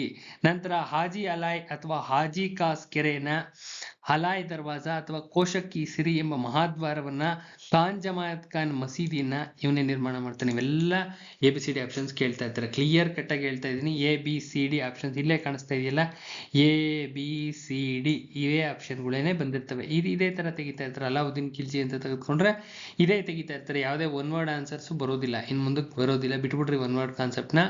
ಎಲ್ಲ ಕಾನ್ಸೆಪ್ಟ್ ಪಕ್ಕಾ ಕ್ಲಾರಿಟಿ ಇರಬೇಕು. ಇನ್ನ 1316ರಲ್ಲಿ ಈತ ಮರಣ ಹೊಂದಿದ್ದು 1316ರಲ್ಲಿ. ಇವನ ನಂತರ ಶಿಹಾಬುದ್ದೀನ್ ಉಮರ್ ಅಧಿಕಾರಕ್ಕೆ ಬರ್ತಾನೆ. ಇವನ ನಂತರ ಅಧಿಕಾರಕ್ಕೆ ಬಂದವನು ಶಿಹಾಬುದ್ದೀನ್ ಉಮರ್ ಅಂತ. ಈತನ ಕಾಲದಲ್ಲಿ ಮಲ್ಲಿಕಾ ಅಫರ್ 35 ದಿನಗಳ ಘೋರವಾದಂತಹ ಆಳ್ವಿಕೆ ನಡೆಸ್ತಾನೆ. ಶಿಹಾಬುದ್ದೀನ್ ನಂತರ ಕುತುಬುದ್ದೀನ್ ಮುಬಾರಕ್ ಖಿಲ್ಜಿ ಅಧಿಕಾರಕ್ಕೆ ಬರ್ತಾನೆ. ಈ ಮನೆತನದ ಕೊನೆಯ ದೊರೆ ಖುಸ್ರು ಖಾನ್. ಈ ಮನೆತನದ ಕೊನೆಯ ದೊರೆ ಯಾರು? Khusro Khan. Very very very important. Next Tughlaq dynasty ನೋಡ್ತಾ ಹೋಗೋಣ. ತುಘಲಕ್ ಡೈನಾಸ್ಟಿ ನೆಕ್ಸ್ಟ್ ಬರ್ತಕ್ಕಂಥದ್ದು ತುಘಲಕ್ ಡೈನಾಸ್ಟಿ. ತುಘಲಕ್ ಡೈನಾಸ್ಟಿ ನೋಡ್ತಾ ಹೋಗೋಣ. 1320ರಿಂದ 1414ವರೆಗೂ ಇರ್ತಾರೆ. ಅತ್ಯಂತ ದೀರ್ಘಾವಧಿಗೆ ಆಳ್ವಿಕೆ ಮಾಡಿದಂತ ದೆಹಲಿ ಸುಲ್ತಾನ ಮನೆತನ ಯಾವುದು ಅಂತ ಕೇಳ್ತಾ ಇರ್ತಾರೆ. ತುಘಲಕ್ ಡೈನಾಸ್ಟಿ. ಅತ್ಯಂತ ದೀರ್ಘಾವಧಿ ಆಳ್ವಿಕೆ ಮಾಡಿದಂತ ದೆಹಲಿ ಸುಲ್ತಾನ ಮನೆತನ ಯಾವುದು ಅಂತ ಕೇಳ್ತಾ ಇರ್ತಾರೆ. ಯಾವ್ದು ಆನ್ಸರು? ನಿಮ್ಮ ತುಘಲಕ್ ಡೈನಾಸ್ಟಿ. ತುಘಲಕ್ ಡೈನಾಸ್ಟಿ. ಖಿಲ್ಜಿ ಮನೆತನದ ಖುಸ್ರು ಖಾನ್ ಅನ್ನ ಕೊಂದು ಗಿಯಾಜುದ್ದೀನ್ ತುಘಲಕ್ ಇದನ್ನ ಸ್ಥಾಪನೆ ಮಾಡ್ತಾನೆ. ಖಿಲ್ಜಿ ಮನೆತನದ ಖುಸ್ರು ಖಾನ್ ಅಂತ ಬರ್ತಾನೆ ಕೊನೆಯ ದೊರೆ. ಖಿಲ್ಜಿ ಮನೆತನದ ಕೊನೆಯ ದೊರೆ ಯಾರು? ಖುಸ್ರು ಖಾನ್ ಅಂತ ಬರ್ತಾನೆ. ಇದ್ರವನು ಕೈಕುಬಾದ್, ಗುಲಾಮಿ ಸಂತತಿ ಕೈಕುಬಾದ್. ಇದ್ರವನು ಖುಸ್ರು ಖಾನ್. ಇವನನ್ನ ಕೊಂದವನು ಯಾರು? ಇವನನ್ನು ಕೊಂದು ಗಿಯಾಜುದ್ದೀನ್ ತುಘಲಕ್ ಈ ಮನೆತನವನ್ನು ಸ್ಥಾಪಿಸ್ತಾನೆ. ಇವನು ಎಲ್ಲಿಂದ ಎಲ್ಲಿವರೆಗೂ ಇರ್ತಾನೆ? 1320ರಿಂದ 1325ವರೆಗೂ ಇರ್ತಾನೆ. ಇವನಿಗಿದ್ದಂತ ಮೊದಲನೇ ಹೆಸರು ಗಾಜಿ ಮಲ್ಲಿಕ್ ಅಂತ. ಇವನಿಗಿದ್ದಂತ ಮೊದಲನೇ ಹೆಸರೇನು? ಗಾಜಿ ಮಲ್ಲಿಕ್ ಅಂತ. ತುರ್ಕಿ ಗುಲಾಮನಾಗಿ ಭಾರತಕ್ಕೆ ಬಂದು ಜಾಟ ಕನ್ಯೆಯನ್ನ ವಿವಾಹ ಆಗಿರ್ತಾನೆ. ಮಂಗೋಲರ ದಾಳಿ ಅಂತ ಹಿಡಿದು ಅಲ್ಲಾವುದ್ದೀನ್ ನಿಂದ ಮಲ್ಲಿಕ್ ಉಲ್ ಗಾಜಿ ಎಂಬತಕ್ಕಂಥ ಬಿರುದನ್ನ ಹೊಂದಿರ್ತಾನೆ. ಮಲ್ಲಿಕ್ ಉಲ್ ಗಾಜಿ ಎಂಬತಕ್ಕಂಥ ಬಿರುದನ್ನ ಹೊಂದಿರ್ತಾನೆ. ಇನ್ನ ಗಾಜಿ ಎಂಬ ಬಿರುದು ಪಡೆದಂತ ಮೊದಲ ದೆಹಲಿ ಸುಲ್ತಾನ ಯಾರು ಅಂತ ಕೇಳ್ತಾ ಇರ್ತಾನೆ. ಗಿಯಾಜುದ್ದೀನ್ ತುಘಲಕ್. ಗಾಜಿ ಅಂದ್ರೆ ವಿಗ್ರಹ ಭಂಜಕ ಎಂದ ಅರ್ಥ. ಇದು ABCD ಆಪ್ಷನ್ಗೆ ಬರೋ ಚಾನ್ಸಸ್ ಇದೆ. ಇವನ್ನೇನ ತೆಗೆದ್ರು ಅಂದ್ರೆ 100% ಬರೋ ಚಾನ್ಸಸ್ ಇರುತ್ತೆ. ದೆಹಲಿ ಬಳಿ ಗುಲಾಬಿ ಬಣ್ಣದ ಕಲ್ಲುಗಳಿಂದ ತುಘಲಕಾಬಾದ್ ಎಂಬ ಒಂದು ನಗರವನ್ನ ನಿರ್ಮಾಣ ಮಾಡ್ತಾನೆ. ನೀರಾವರಿಗೆ ಆದ್ಯತೆ ನೀಡಿದ ಪ್ರಥಮ ದೆಹಲಿ ಸುಲ್ತಾನ ಯಾರು ಅಂತ ಕೇಳ್ತಾ ಇರ್ತಾರೆ. ಈ ತುಘಲಕಾಬಾದ್ ನಿರ್ಮಾಣ ಮಾಡಿದವನು ಯಾರು ಅಂತ ಕೇಳ್ತಾ ಇರ್ತಾರೆ. ನಿಮ್ಮ ಗಾಜಿ ಅಂದ್ರೆ ಏನು ಅಂತ ಹೇಳಿ ಕೇಳ್ತಾ ಇರ್ತಾನೆ. ಗಾಜಿ ಇದ್ದಂತ ಬಿರುದು ಯಾರಿಗೆ ಅಂತ ಕೇಳ್ತಾ ಇರ್ತಾರೆ. ಇವೆಲ್ಲ ಕ್ವಶನ್ಗಳು ಟ್ಯಾಗ್ ಆಗ್ತಕ್ಕಂಥ ಕ್ವಶನ್ಗಳು ಗೊತ್ತಿರಬೇಕು ನಿಮ್ಗೆ. ಈತ ಪ್ರಥಮ ಬಾರಿಗೆ ದೆಹಲಿಯಲ್ಲಿ ಅಂಚೆ ವ್ಯವಸ್ಥೆಯನ್ನು ಅಚ್ಚುಕಟ್ಟಾಗಿ ಜಾರಿಗೆ ತರ್ತಾನೆ. ಇದಕ್ಕಾಗಿ ಕುದುರೆಗಳನ್ನ ಬಳಸ್ಕೊತಾ ಇರ್ತಾರೆ ಆಗಿನ ಕಾಲದಲ್ಲಿ. ಇವನ ಕಾಲದಲ್ಲಿ ಮಂಗೋಲರ ನಾಯಕ ಶಿರ್ಮುಘಲ್ ದಾಳಿ ಮಾಡ್ತಾನೆ. ಶಿರ್ಮುಘಲ್ ಯಾರ ಕಾಲದಲ್ಲಿ ದಾಳಿ ಮಾಡ್ದ? ಗಿಯಾಜುದ್ದೀನ್ ತುಘಲಕ್ ಕಾಲದಲ್ಲಿ ದಾಳಿ ಮಾಡ್ದ. ಅಮೀರ್ ಖುಸ್ರೋ ಇವನನ್ನ ಮುಕುಟ ಹೊತ್ತ ಪುಸ್ತಕದಲ್ಲಿ 100 ಮಂದಿ ಜ್ಞಾನಿಗಳ ವಿವೇಚನೆ ಇತ್ತು ಅಂತೇಳಿ ಹೊಗಳಿದ್ದಾನೆ. ತುಂಬಾನೇ ಫೇಮಸ್ ಕೋಟಿಂಗ್ ಇವೆಲ್ಲ. ಯಾರು ಹೇಳಿದ್ರು ಅಂತ ಕೇಳ್ತಾ ಇರ್ತಾರೆ, ಗೊತ್ತಿರ್ಬೇಕು. ಅಫ್ಘಾನ್ಪುರದ ಬಳಿ ಇವನು ತನ್ನ ಮಗ ಮೊಹಮ್ಮದ್ ಬಿನ್ ತುಘಲಕ್ನಿಂದಲೇ ಮರ್ಡರ್ ಆಗ್ತಾನೆ. ಒಂದು ಇದಿರುತ್ತೆ, ಒಂದು ಮನೆ ತರ ಇರುತ್ತೆ. ಎಂಥದ್ದು ಇದರಿಂದ ಕಟ್ಟಿರ್ತಾರೆ, ಮರನ ಅದೆಲ್ಲ ಕೊಲ್ಯಾಪ್ಸ್ ಆಗೋಂಗ್ ಮಾಡ್ತಾನೆ. ಅದ್ರ ಒಳಗಡೆ ಬಿದ್ದು ಸತ್ತೋಗ್ತಾನೆ. ಅದು ಬೇರೆ ಬೇರೆ ಡೀಟೇಲ್ ಬುಕ್ಸ್ ಅಲ್ಲಿ ಇದೆ, ಬಟ್ ಅದೇನು ಅವಶ್ಯಕತೆ ಇಲ್ಲ. ನೆಕ್ಸ್ಟ್ ಮೊಹಮ್ಮದ್ ಬಿನ್ ತುಘಲಕ್ ಅಧಿಕಾರಕ್ಕೆ ಬರ್ತಾನೆ 1325ರಿಂದ 1351ವರೆಗೂ. ಇವನ ಮೊದಲ ಹೆಸರು ಫಕ್ರುದ್ದೀನ್ ಮೊಹಮ್ಮದ್ ಜುನಾ ಖಾನ್ ಅಂತ. ಇವನಿಗಿದ್ದಂತ ಬಿರುದುಗಳನ್ನ ಸುಮಾರು ಸಾರಿ ಕೇಳಿದರೆ. ಐಲು ದೊರೆ, ಹುಚ್ಚು ದೊರೆ, ದ್ವಂದ್ವಗಳ ಮಿಶ್ರಣ ಅಂತಾನು ಕರಿತಾ ಇರ್ತಾರೆ. ದ್ವಂದ್ವಗಳ ಮಿಶ್ರಣ 2006ನೇ ಇಸ್ವಿ ಈ SDA ಎಕ್ಸಾಮ್ ಆಯ್ತು. ಫೆಬ್ರವರಿನಲ್ಲಿ SDA ಎಕ್ಸಾಮ್ ಆಯ್ತು. ಅದ್ರಲ್ಲಿ ಪೇಪರ್ ಅಲ್ಲಿ ಇದೆ, ಚೆಕ್ ಮಾಡ್ಕೊಳ್ಳಿ. ಇವನ್ಗೆ ಥಾಮಸ್ ರವರು ಹಣಗಾರರ ರಾಜ ಅಂತ ಹೇಳಿ ಕರೆದಿದ್ದಾರೆ. ಬಿಕಾಸ್ ಯಾಕೆ ಕರೀತಾರಪ್ಪ ಅಂದ್ರೆ ತುಂಬಾನೇ ಈ ಫೈನಾನ್ಷಿಯಲ್ ಇದರಲ್ಲಿ ತುಂಬಾನೇ ಎಕ್ಸ್ಪೆರಿಮೆಂಟ್ಸ್ ಮಾಡ್ತಾನೆ. ಸೊ ಅದಕ್ಕೋಸ್ಕರ ಹಣಗಾರ ರಾಜ ಅಂತ ಹೇಳಿ ಕರೀತಾರೆ. ಮುಂದೆ ಇಬನ್ ಬಟೂಟ ಫಾರಿನ್ ಟ್ರಾವೆಲರ್. ಇವನು ನೋಡೋಣ ಇವನ್ ಬಗ್ಗೆ. ಇವನ ಕೃತಿ ಯಾವ್ದಪ್ಪ ಅಂದ್ರೆ ಕಿತಾಬುಲ್ ರೆಹ್ಲಾ. ಇಬನ್ ಬಟೂಟನ ಕಿತಾಬುಲ್ ರೆಹ್ಲಾ ಅಂತಾನೆ ಓದ್ಕೋಬೇಕು. ಪದೇ ಸ್ಪ್ಲಿಟ್ ಮಾಡ್ಬಿಡ್ರಿ. ಡೈರೆಕ್ಟ್ ಆಗಿದ್ರೆ ತುಂಬಾ ಅನುಕೂಲ. ಇಬನ್ ಬಟೂಟನ ಕಿತಾಬುಲ್ ರೆಹ್ಲಾ ಅಂತ ಓದ್ಕೊಂಡ್ರೆ ಈಸಿಯಾಗಿ ಜ್ಞಾಪನಕ್ಕೆ ಇರುತ್ತೆ ಅಂತ. ಇನ್ನು ತುಘಲಕನ ಆಸ್ಥಾನಕ್ಕೆ ಆಫ್ರಿಕಾ ಖಂಡದಿಂದ ಮೊರಾಕೋ ದೇಶದಿಂದ ಬಂದಿರ್ತಾನೆ. ಆ ಖಂಡ ಯಾವುದು? ಆಫ್ರಿಕಾ. ಮೊರಾಕೋ ದೇಶದಿಂದ ಬಂದಿರ್ತಾನೆ. ಇಂಪಾರ್ಟೆಂಟ್. ಯಾವ ದೇಶದಿಂದ ಬಂದಿದ್ದ ಅಂತೇಳಿ ಕೇಳ್ತಾ ಇರ್ತಾರೆ. ಇವನ ಕಾಲದಲ್ಲಿ ದೆಹಲಿಯ ಕಾಜಿ ಆಗಿರ್ತಾನೆ. ಕಾಜಿ ಅಂದ್ರೆ ನ್ಯಾಯಾಧೀಶನಾಗಿರ್ತಾನೆ. ಇವನು ತುಘಲಕ್ನ ರಾಯಭಾರಿಯಾಗಿ ಚೀನಾಗೆ ರಾಯಭಾರಿಯಾಗೂ ಕಳಿಸ್ಕೊಟ್ಟಿರ್ತಾನೆ. ಇವನ್ನ ವಿಜಯನಗರದ 1ನೇ ಹರಿಹರನ ಆಸ್ಥಾನಕ್ಕೂ ಸಹ ಭೇಟಿ ನೀಡುತ್ತಾನೆ. ನಮ್ಮ ವಿಜಯನಗರದ 1ನೇ ಹರಿಹರನ ಆಸ್ಥಾನ ಭೇಟಿ ನೀಡಿದ ಅಂದ್ರೆ Ibn Battuta is very very very important. ಕೇಳ್ತಾ ಇರ್ತಾರೆ. ಇವನು ತುಘಲಕ್ನ ಆದರ್ಶವಾದಿ ಅಂತೇಳಿ ಕರೀತಾರೆ. ನೆಕ್ಸ್ಟ್ ನೋಡ್ತಾ ಹೋಗೋಣ. ಆಡಳಿತಾತ್ಮಕ ಪ್ರಯೋಗಗಳು. ತುಂಬಾನೇ ಎಕ್ಸ್ಪೆರಿಮೆಂಟ್ಸ್ ಮಾಡ್ತಾನೆ, ಯಾವ ಸಕ್ಸಸ್ ಆಗೋದಿಲ್ಲ. ನೋಡೋಣ. ಇವನು ಸಾಗರದಲ್ಲಿ ದಂಗೆ ಎದ್ದ ಜಾಗೀರ್ದಾರ ಬಹಾವುದ್ದೀನ್ ಖುರ್ಷಪ್ನ ಸೋಲಿಸ್ತಾನೆ. ಇದು ಇವನ ಆಳ್ವಿಕೆಯ ಮೊದಲನೇ ಘಟನೆ. ಫಸ್ಟ್ ಸೋಲ್ಸಿದ್ ಇವನ್ನೇನೆ. 1326ರಲ್ಲಿ ದೋವಾ ಪ್ರದೇಶದಲ್ಲಿ ತೆರಿಗೆ ಹಣ ಇದ್ದಕ್ಕಿದ್ದಂಗೆ ಜಾಸ್ತಿ ಮಾಡ್ತಾನೆ. ತುಂಬಾನೇ ಜಾಸ್ತಿ ಮಾಡ್ಬಿಡ್ತಾನೆ. ಒಂದು ಕ್ಷಾಮ ಉಂಟಾಗುತ್ತೆ. ಕ್ಷಾಮ ಉಂಟಾದಾಗ್ಲೂ ತೆರಿಗೆನ ಕಡಿಮೆ ಮಾಡೋದಿಲ್ಲ, ಯಾವುದೇ ಕಾರಣಕ್ಕೂ ಕಡಿಮೆ ಮಾಡೋದಿಲ್ಲ. ಜನರು ಸಂಪೂರ್ಣವಾಗಿ ಬರ್ಬಾದಿದ್ದೋಯ್ತಾರೆ ಫುಲ್ಲು. ಅಲ್ಲಿ ಏನು ರಿಟರ್ನ್ಸೇ ಬರ್ತಾ ಇರೋದಿಲ್ಲ ಕೃಷಿಯಿಂದ. ಸೊ ಟ್ಯಾಕ್ಸ್ ಮಾತ್ರ ಇವನು ಯಾವುದೇ ಕಾರಣಕ್ಕೂ ಇಳಿಸಲ್ಲ. ತುಂಬಾ ಲೇಟಾಗಿ ರಿಲೈಸ್ ಆಗುತ್ತೆ ಇವನಿಗೆ, ಓ ತಪ್ಪು ಮಾಡಿದೀನಿ ಅಂತ ರಿಲೈಸ್ ಆಗುತ್ತೆ. ಆಮೇಲೆ ತಕಾವಿ ಸಾಲಗಳೆಲ್ಲ ಕೊಡ್ತಾನೆ, ಮತ್ತೆ ಸಾಲದ ಇದಕ್ಕೆ ಸಿಗಾಕೋತಾರೆ. ಬಹಳಷ್ಟು ಒಂದು ಒಂದು ಅನರ್ಥಗಳನ್ನ ಕ್ರಿಯೇಟ್ ಮಾಡಿದಂಥ ದೊರೆ ಅಂದ್ರೆ ಮೊಹಮ್ಮದ್ ಬಿನ್ ತುಘಲಕ್ ಅಂತ ಹೇಳ್ಬೋದು. ಇನ್ನು ಕೃಷಿ ಸುಧಾರಣೆಗಾಗಿ ದಿವಾನೈ ಕೋಯಿ ಎಂಬತಕ್ಕಂಥ ಒಂದು ಕೃಷಿ ಇಲಾಖೆಯನ್ನು ಸ್ಥಾಪನೆ ಮಾಡ್ತಾನೆ. ರೈತರಿಗೆ ಬಿತ್ತನೆ ಬೀಜ ಕೊಳ್ಳಲು ಮತ್ತು ಬಾವಿ ನೀರಾವರಿಗೆ ತಕಾವಿ ಎಂಬತಕ್ಕಂಥ ಸಾಲಗಳನ್ನ ವಿತರಿಸ್ತಾನೆ. 1327ರಲ್ಲಿ ದೆಹಲಿಯಿಂದ 700 ಕಿಲೋಮೀಟರ್ ದೂರ ಇರತಕ್ಕಂಥ ದೇವಗಿರಿ ಅಥವಾ ದೌಲತಾಬಾದ್ಗೆ ಏಕಾಏಕಿ ರಾಜಧಾನಿಯನ್ನು ಬದಲಾವಣೆ ಮಾಡ್ತಾನೆ. ರಾಜಧಾನಿ ಬದಲಾವಣೆ ಯಾತಕ್ಕೆ ಮಾಡ್ತಾನೆ? ದೇವಗಿರಿ ಅಥವಾ ದೌಲತಾಬಾದ್ ಇಂಡಿಯಾದ ಮಧ್ಯಭಾಗದಲ್ಲಿದೆ, so that all over India administration ನ ಅಚ್ಚುಕಟ್ಟಾಗಿ ಮಾಡ್ಬೋದು ಅನ್ನೋ ಉದ್ದೇಶಕ್ಕೆ ಮಾಡ್ತಾನೆ. ಪ್ಲಸ್ ಮಂಗೋಲ್ಸ್ ದಾಳಿನ ಕಂಟಿನ್ಯೂಸ್ ಆಗಿ ಮಂಗೋಲ್ಸ್ ದಾಳಿ ಮಾಡ್ತಿರ್ತಾನೆ. ಅವ್ರ ಮೇಲೆ ಅಟ್ಯಾಕ್ ಮಾಡಿ ಅಲಾವುದ್ದೀನ್ ಖಿಲ್ಜಿ ತರ ಓಡಿಸೋದಿಲ್ಲ, ಅವ್ರಿಗೆ ಕಾಣಿಕೆಗಳು ಕೊಟ್ಟು ಕಳಿಸ್ತಾ ಇರ್ತಾನೆ. ಸೊ ಇಲ್ಲಿ ಶಿಫ್ಟ್ ಆಗ್ಬಿಟ್ರೆ ಮಂಗೋಲ ದಾಳಿಯಿಂದನೇ ತಪ್ಪಿಸ್ಕೋಬಹುದು ಅಂತ ಹೇಳಿ ಬರ್ತಾನೆ. ಬಟ್ ದೆಹಲಿ ಜನ ಬರ್ಲಿಕ್ಕೆ ರೆಡಿ ಇರೋದಿಲ್ಲ, ಯಾವುದೇ ಕಾರಣಕ್ಕೂ ರೆಡಿ ಇರೋದಿಲ್ಲ. ಬಲವಂತವಾಗಿ ಹೊರಡಿಸ್ಲಿಕ್ಕೆ ಹೋಗ್ತಾನೆ, ಸುಮಾರು ಜನ ಸತ್ತೋಗ್ತಾರೆ. ಕೆಲವು ಜನ ರೀಚ್ ಆಗ್ತಾರೆ. 700 ಕಿಲೋಮೀಟರ್ ಕೆಲವೇ ಜನ ರೀಚ್ ಆಗ್ತಾರೆ. ಕಾಮನ್ ಸೆನ್ಸ್ ಯೂಸ್ ಮಾಡೋದಿಲ್ಲ. ಅಲ್ಲಿ ಹೋಗಿ ದೌಲತಾಬಾದ್ ಅಲ್ಲಿ ರಾಜಧಾನಿ ಶಿಫ್ಟ್ ಆಗಿ ರಾಜ ಶಿಫ್ಟ್ ಆದ ಒಂದು ಅದ್ಭುತವಾದಂತ ನಗರ ಅನ್ನೋ ವಿಚಾರ ಅಲ್ಲಿ ಮುಟ್ಟಿದ್ರೆ ಜನನೇ ಬರ್ತಾ ಇದ್ರು. ಜನ ತಂತಾನೆ ಬರೋದೇ ಬೇರೆ, ಬಲವಂತವಾಗಿ ಶಿಫ್ಟ್ ಮಾಡೋದೇ ಬೇರೆ. ಸೊ ಇದು ಬಹಳ ಅನರ್ಥಗಳು ಕ್ರಿಯೇಟ್ ಆಗುತ್ತೆ. ಆಮೇಲೆ ಏನ್ ಮಾಡ್ತಾನಪ್ಪ ಅಂದ್ರೆ ಮತ್ತೆ ದೆಹಲಿಗೆ ಹೋಗ್ರಿ ಅಂತ ಹೇಳ್ತಾನೆ. ಕಂಪ್ಲೀಟ್ ನಗರನೇ ಕೊಲಾಪ್ಸ್ ಆಗುತ್ತೆ. ಜಿಯಾವುದ್ದೀನ್ ಭರಣಿ ಇದೇ ಕೋಟಿಂಗ್ ಸಂಬಂಧಪಟ್ಟಂಗೆ ಏನ್ ಹೇಳಿದ್ದೇನೆ, ಭರಣಿ ಅಂತ ಜ್ಞಾಪಕಕ್ಕೆ ಇಟ್ಕೊಳ್ರಿ. ರಾಜಧಾನಿ ಬದಲಾವಣೆ ನಂತರ ದೆಹಲಿಯಲ್ಲಿ ಒಂದು ಬೆಕ್ಕಾಗಲಿ ನಾಯಿಯಾಗಲಿ ಇರಲಿಲ್ಲ ಎಂದಿದ್ದಾನೆ. ಒಬ್ಬ ಕುಂಟ ಕುರುಡ ಇವರೆಲ್ಲ ಇರ್ತಾರೆ, ಇಬ್ರು ಇರ್ತಾರೆ, ಅವ್ರು ಬಿಟ್ರೆ ಇನ್ಯಾರು ಇರೋದಿಲ್ಲ.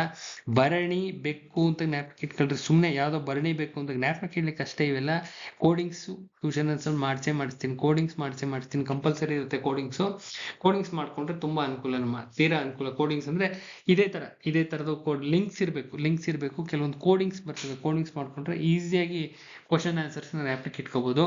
ಭರಣಿ ಬೆಕ್ಕು ಅಂತ ಜ್ಞಾಪಕ ಇಟ್ಕೊಂಡ್ರೆ ಸುಮ್ಮನೆ ಭರಣಿ ಬೆಕ್ಕು ಅಂದ್ರೆ ಈ ಬೆಕ್ಕಿಗೆ ಸಂಬಂಧಪಟ್ಟಂತ ಕೋಟಿಂಗ್ಸ್ ಕೇಳ್ತಾ ಇರ್ತಾರೆ. This is called coatings. ಈ ಭರಣಿ ಬೆಕ್ಕು ಅಂದ್ರೆ ಬೆಕ್ಕಾಗ್ಲಿ ನಾಯಿ ಆಗ್ಲಿ ಯಾವೂ ಇರ್ಲಿಲ್ಲ. ದೆಹಲಿ ಜನರ ಶಿಕ್ಷಣಕ್ಕೆ ಈ ತರ ಮಾಡ್ದ ಅಂತ ಯಾರು ಹೇಳ್ದಪ್ಪ ಅಂದ್ರೆ ಜಿಯಾವುದ್ದೀನ್ ಭರಣಿ ಅಂತ ಗೊತ್ತಿರ್ಬೇಕು. ಇನ್ನು ಇಬನ್ ಬಟೂಟ ಏನ್ ಹೇಳ್ತಾನಪ್ಪ ಅಂದ್ರೆ ರಾಜ್ಯದ ವರ್ಗಾವಣೆ ನಂತರ ಒಬ್ಬ ಕುಂಟ ಕುರುಡ ಮಾತ್ರ ಇರ್ತಾರೆ, ಇವರಿಬ್ಬರನ್ನು ಕುದುರೆ ಮೇಲೆ ಕರ್ತರಲಾಯ್ತು ಅಂತ ಹೇಳ್ತಾನೆ. ಬಟೂಟ ಒಬ್ಬ ಕುರುಡ ಅಂತ ಸುಮ್ಮನೆ ಜ್ಞಾಪಕ ಇಟ್ಕೊಟ್ರು. ಸುಮ್ಮನೆ ಜ್ಞಾಪನಕ್ಕೆ ಇಡ್ಲಿಕ್ಕೆ ಅಷ್ಟೇ ಇವೆಲ್ಲಾನು ಇಬ್ಬನ್ ಬಟೂಟ ಒಬ್ಬ ಕುರುಡ ಅಂತ ಜ್ಞಾಪಕ ಇಟ್ಕೊಂಡ್ರೆ ಮುಗಿದೋಯ್ತು ಅಷ್ಟೇ. ಸೊ ಕುರುಡನ್ ಸಂಬಂಧಪಟ್ಟಂತ ಕೋಟಿಂಗು ಇಬನ್ ಬಟೂಟ ಹೇಳಿದಾನೆ ಅಂತ ಈಸಿಯಾಗಿ ಹೇಳ್ಬೋದು. ನೆಕ್ಸ್ಟ್ 200 ಗ್ರಾಂ ತೂಕದ ಚಿನ್ನದ ದಿನಾರ್ ನಾಣ್ಯ ಮತ್ತು 140 ಗ್ರಾಂ ತೂಕದ ಬೆಳ್ಳಿಯ ಆದಾಲಿ ನಾಣ್ಯಗಳನ್ನು ಟಂಕಿಸ್ತಾನೆ. ದಿನಾರ್ ನಾಣ್ಯಗಳು ನಿಮ್ಮ ಮೊಹಮ್ಮದ್ ಬಿನ್ ತುಘಲಕ್ ಹೊರಡಿಸಿದಂತ ದಿನಾರ್ ನಾಣ್ಯ ಚಿನ್ನನ ಬೆಳ್ಳಿನ ತಾಮ್ರನ ಈ ತರ ಕೇಳ್ತಾರೆ. ಈ ದಿನಾರ್ ನಾಣ್ಯ ಚಿನ್ನದ್ದು ಗೊತ್ತಿರ್ಬೇಕು. ಇನ್ನು ಬೆಳ್ಳಿ ಆದಾಲಿ ನಾಣ್ಯ ಅಂತ ಬರುತ್ತಲ್ಲ, ಇದು ಬೆಳ್ಳಿದು ಗೊತ್ತಿರ್ಬೇಕು. ಇವು ಶ್ರೀಮಂತರಲ್ಲಿ ಮಾತ್ರ ಕೇಂದ್ರೀಕೃತವಾಗ್ತವೆ.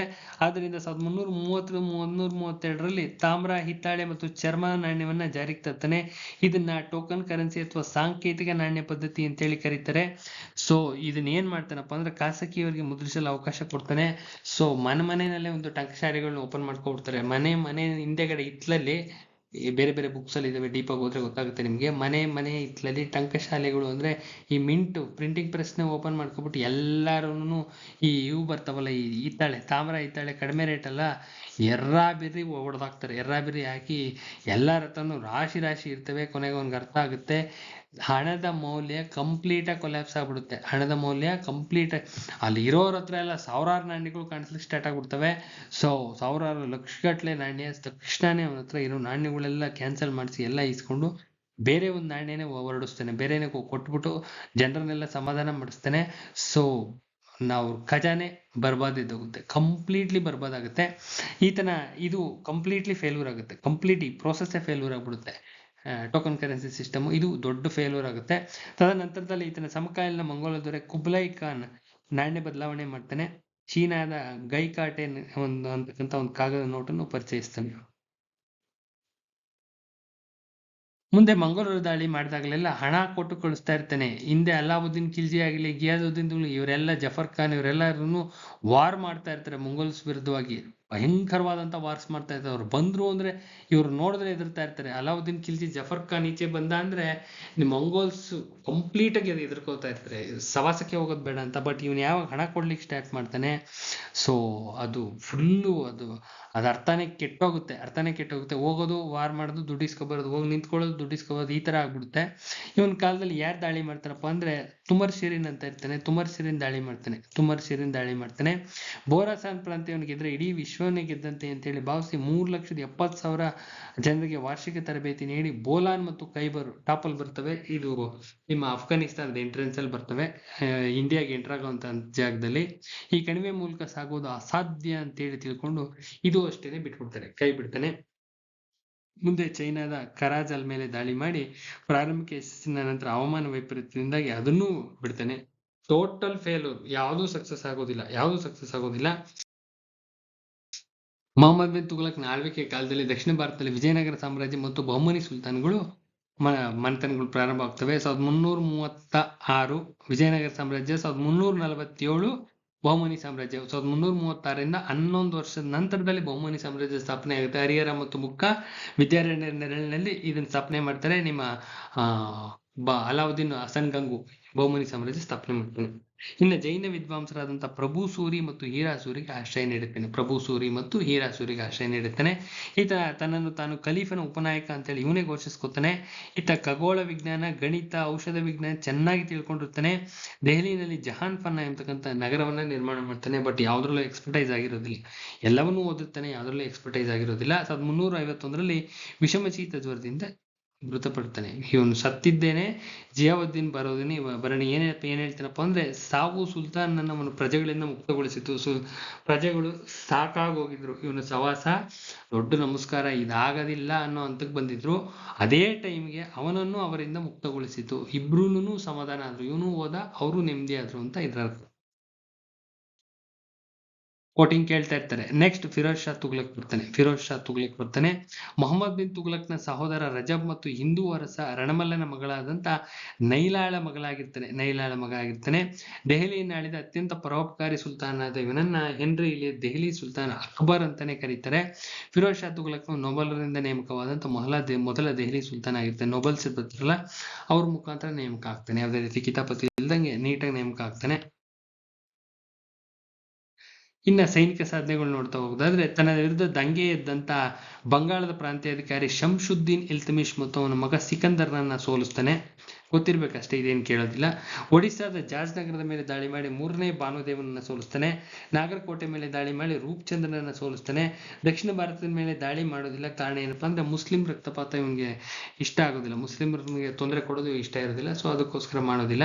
ಇವನ ಆಳ್ವಿಕೆ ಕಾಲವು ಮಂಗೋಳರ ದಾಳಿಯಿಂದ ಮುಕ್ತವಾಗಿರುತ್ತೆ. ಯಾವುದೇ ಕಾರಣಕ್ಕೂ ಮಂಗೋಲ್ಸ್ ದಾಳಿ ಮಾಡಕ್ ಹೋಗೋದಿಲ್ಲ. ನೆಕ್ಸ್ಟ್ ಆಡಳಿತಾತ್ಮಕ ಸುಧಾರಣೆಗಳು ನೋಡ್ತಾ ಹೋಗೋದಾದ್ರೆ, ದೆಹಲಿ ಸುತ್ತಲೂ ಉದ್ಯಾನವನಗಳನ್ನ ನಿರ್ಮಿಸುವ ಮೂಲಕ ರಾಜ್ಯದ ಆದಾಯವನ್ನು ಹೆಚ್ಚಿಸ್ತಾನೆ. ದೆಹಲಿಯನ್ನು ಸುಂದರ ನಗರವನ್ನಾಗಿ ನಿರ್ಮಾಣ ಮಾಡ್ತಾನೆ. ತಕ್ಕಾವಿ ಸಾಲಗಳನ್ನ ವಜಾ ಮಾಡ್ತಾನೆ. ತಕ್ಕಾವಿ ಸಾಲ ಅವ್ನು ಕೊಟ್ಟಿರ್ತಾರಲ್ಲ, ಇವನು ಕ್ಲೋಸ್ ಮಾಡ್ಕೊಡ್ತಾನೆ, ಬೇಡ ಬಿಡಿ ಅಂತ. 4 ರೀತಿಯ ಕಂದಾಯಗಳನ್ನ ಹೇರ್ತಾನೆ. 4 ರೀತಿಯ ಕಂದಾಯವನ್ನ ಜಾರಿಗೆ ತರ್ತಾನೆ. ಖರಜು, ಜಕಾತು, ಜಜಿಯಾ ಅಂಡ್ ಕಮ್ಸ್ ಅಂತ ಕೇಳ್ತಾನೆ. Very very important. ಯಾವ್ಯಾವು ಏನೇನು ಅಂತ ಗೊತ್ತಿರ್ಬೇಕು. ಖರಜ್ ಅಂದ್ರೆ ಏನಪ್ಪಾ ಅಂದ್ರೆ ಭೂ ಕಂದಾಯದ 1/10 ಕೊಡ್ಬೇಕಾಗಿರುತ್ತೆ. ಜಕಾತ್ ಅಂದ್ರೆ ಮುಸ್ಲಿಮರ ಮೇಲೆ ಏರ್ತಕ್ಕಂಥ ಧಾರ್ಮಿಕ ತೆರಿಗೆ ಆಗಿರುತ್ತೆ, 1/22 ಕೊಡ್ಬೇಕಾಗುತ್ತೆ. ಇನ್ನು ಜಜಿಯಾ ಅಂದ್ರೆ ಹಿಂದೂಗಳ ಮೇಲಿನ ತಲೆಗಂದಾಯ. ಬ್ರಾಹ್ಮಣರನ್ನು ಸೇರಿಸಿ ಹಾಕ್ಬಿಟ್ಟಿರ್ತಾರೆ. ಕೆಲವೊಬ್ರು ಬ್ರಾಹ್ಮಣರಿಗೆ ಎಕ್ಸೆಪ್ಷನ್ಸ್ ಕೊಡ್ತಿರ್ತಾರೆ, ಬಟ್ ಇವನ್ ಕೊಟ್ಟಿರೋದಿಲ್ಲ. ಇನ್ನು ಕಮ್ಸ್ ಅಂದ್ರೆ ಯುದ್ಧ ಕಾಲದಲ್ಲಿ ಲೂಟಿ ಮಾಡಿದಂತ ಸಂಪತ್ತಿನ 1/5 ಭಾಗನ ಕೊಡ್ತಾ ಇರ್ತಾರೆ. ಇನ್ನು ಸಟ್ಲೇಜ್, ಗಂಗಾ, ಯಮುನಾ ನದಿಗೆ ಕಾಲುವೆಗಳನ್ನ ನಿರ್ಮಿಸಿ ಕಾಲುವೆ ನೀರಾವರಿಗೆ ಆದ್ಯತೆ ನೀಡಿದಂತ ಸುಲ್ತಾನ ಯಾರು ಅಂತ ಕೇಳ್ತಾ ಇರ್ತಾರೆ, ಗೊತ್ತಿರಬೇಕು. ಈತ ನೀರಾವರಿಗೆ ತೆರಿಗೆಯನ್ನು ವಿಧಿಸ್ತಾನೆ. ಫಿರೋಜಾಬಾದ್, ಫಿರೋಜ್ಪುರ, ಫತೇಹಾಬಾದ್, ಜೌನ್ಪುರ. ಮೊಹಮ್ಮದ್ ಬಿನ್ ತುಘಲಕ್ನ ಸ್ಮರಣಾರ್ಥ ಗೋಮತಿ ನದಿಯ ದಂಡೆ ಮೇಲೆ ನಿರ್ಮಿಸಿದಂತ ನಗರ ಯಾವುದು ಅಂತ ಕೇಳ್ತಾ ಇರ್ತಾರೆ, ಜೌನ್ಪುರ. ಇಸ್ಸಾರ್ ನಗರಗಳು ಸೇರಿದಂತೆ 300 ನಗರಗಳನ್ನ ನಿರ್ಮಿಸ್ತಾನೆ. ಇವನ್ನ ನಗರಗಳ ನಿರ್ಮಾಪಕ ಅಂತ ಹೇಳಿ ಕರೀತಾರೆ. Very very very important. Line to line ತೆಗ್ದಿದೀವಿ, ಲೈನ್ ಟು ಲೈನ್ ಎಲ್ಲ ಇಂಪಾರ್ಟೆಂಟ್ ಇದೆ. ಎಲ್ಲ ABCD ಆಪ್ಷನ್ಸ್ ಬರುವಂತವೇನೇನೆ. ಲೈನ್ ಟು ಲೈನ್ ತೆಗೆದಿದ್ದೀವಿ, ಅಚ್ಚುಕಟ್ಟಾಗಿ ಬಾಯ್ಹಾಟ್ ಮಾಡ್ರಿ, ಎಲ್ಲ ಇವೇ ಬಂದಿರ್ತವೆ. ಇನ್ನು ಮೀರತ್ ಮತ್ತು ತೋಪ್ರಾಗಳಿಂದ ದೆಹಲಿಗೆ 2 ಅಶೋಕನ ಸ್ತಂಭ ಶಾಸನಗಳನ್ನ ಸಾಗಿಸ್ತಾನೆ. ಉತ್ತರ ಪ್ರದೇಶದ ಕೋಸಂಬಿಯಲ್ಲಿದ್ದ ಸಮುದ್ರಗುಪ್ತನ ಶಾಸನವೊಂದು ಅಲಹಾಬಾದ್ಗೆ ವರ್ಗಾವಣೆ ಮಾಡ್ಕೊಡ್ತಾನೆ. ಇನ್ನು ದಿವಾನಿ ಖೈರತ್ ಎಂಬ ಇಲಾಖೆಯನ್ನ ಸ್ಥಾಪನೆ ಮಾಡ್ತಾನೆ. ದಿವಾನಿ ಖೈರತ್ ಇದೊಂದು ಏನಾಗಿರುತ್ತೆ ಅಂತ ಗೊತ್ತಿರಬೇಕು. ಇದೊಂದು ಧಾರ್ಮಿಕ ಕೇಂದ್ರವಾಗಿರುತ್ತೆ. ಇದರಲ್ಲಿ 2 ಮಂಡಳಿಗಳು ಇರ್ತವೆ. ಒಂದು ವಿವಾಹ ಮಂಡಳಿ ಇರುತ್ತೆ, ಇನ್ನೊಂದು ಉದ್ಯೋಗ ಮಂಡಳಿ ಇರುತ್ತೆ. ವಿವಾಹ ಅದು ಇವರೇ ನೋಡ್ಕೊತಾ ಇರ್ತಾರೆ, ಉದ್ಯೋಗ ಸಂಬಂಧಪಟ್ಟಿದ್ದು ಇವರೇ ನೋಡ್ತಾ ಇರ್ತಾರೆ. ದಾರುಲ್ ಶಫಾ ಎಂಬತಕ್ಕಂಥ ಸಾರ್ವಜನಿಕ ಆಸ್ಪತ್ರೆಯನ್ನು ಸ್ಥಾಪಿಸಿ ಬಡವರಿಗೆ ಉಚಿತವಾದಂಥ ಔಷಧಿ ನೀಡ್ತಾನೆ. ದಾರುಲ್ ಶಫಾ ಅಂದ್ರೆ ಏನು ಅಂತ ಕೇಳ್ತಾ ಇರ್ತಾರೆ. ಸಾರ್ವಜನಿಕ ಹಾಸ್ಪಿಟ್ಲು ಯಾರು ಸ್ಥಾಪನೆ ಮಾಡಿದ್ದು ಅಂತ ಕೇಳ್ತಾ ಇರ್ತಾರೆ. ಇದರ ಉದ್ದೇಶ ಏನು ಅಂತ ಕೇಳ್ತಾ ಇರ್ತಾರೆ. ಇದು ಮೂರು ಕಾನ್ಸೆಪ್ಟ್ ಗೊತ್ತಿರಬೇಕು. ಇವನ ಆಸ್ಥಾನದಲ್ಲಿ 1,80,000 ಗುಲಾಮರು ಇರ್ತಾರಂತೆ. ರಕ್ಷಣೆಗಾಗಿ ದಿವಾನಿ ಬಂದಗಾನ್ ಅಂತೇಳಿ ಕರೀತಾ ಇರ್ತಾರೆ. ಇಲಾಖೆಯನ್ನು ಸ್ಥಾಪನೆ ಮಾಡ್ತಾನೆ. ಶ್ರೀಮಂತರನ್ನ ತೃಪ್ತಿಪಡಿಸೋದಕ್ಕೆ ಜಾಗೀರು ಪದ್ಧತಿ ಮತ್ತು ಅನುವಂಶೀಯ ಆಳ್ವಿಕೆಯನ್ನು ಜಾರಿಗೆ ತರ್ತಾನೆ. ಇದಿಷ್ಟು ಗೊತ್ತಿರಬೇಕು. ಇನ್ನು ಫಿರೋಜ್ ಶಾನ ಪ್ರಧಾನಮಂತ್ರಿ ಖಾನ್-ಇ ಜಹಾನ್ ಇವನ ಸುಧಾರಣೆಗಳಿಗೆ ಸಹಾಯ ಮಾಡಿದವನು ಯಾರಪ್ಪ ಅಂದ್ರೆ ಮಲ್ಲಿಕ್ ಬಿ ಮುಕ್ಬಲ್ ಅಂತಕ್ಕಂಥವ್ನು ಸಹಾಯ ಮಾಡ್ತಾನೆ. ಇವನ ಕಾಲದಲ್ಲಿ 3 ಶಾಲೆಗಳು ಪ್ರಾರಂಭ ಆಗ್ತವೆ. ಇವುಗಳನ್ನ ಮದರಸಾ ಅಂತ ಹೇಳಿ ಕರೀತಾರೆ. ಇವನ ಕಾಲದಲ್ಲಿ ಪರ್ಷಿಯನ್ ಮತ್ತು ಅರಬಿಕ್ ಭಾಷೆಗಳು ಶಿಕ್ಷಣದ ಮಾಧ್ಯಮವಾಗ್ತವೆ. ಪರ್ಷಿಯನ್ ಮತ್ತು ಅರಬಿಯನ್ನ ಶಿಕ್ಷಣದ ಮಾಧ್ಯಮನಾಗಿ ಮಾಡಿದವನು ಯಾರು ಅಂತ ಕೇಳ್ತಾ ಇರ್ತಾರೆ, ಗೊತ್ತಿರಬೇಕು. ಫಿರೋಜ್ ಶಾ ಸ್ವತಃ ಫುತೂಹಿ ಫಿರೋಜ್ ಶಾಹಿ ಕೃತಿಯನ್ನು ರಚಿಸ್ತಾನೆ. ಇದು ಅವನ ಆತ್ಮಕಥೆ ಆಗಿರುತ್ತೆ. Very very important.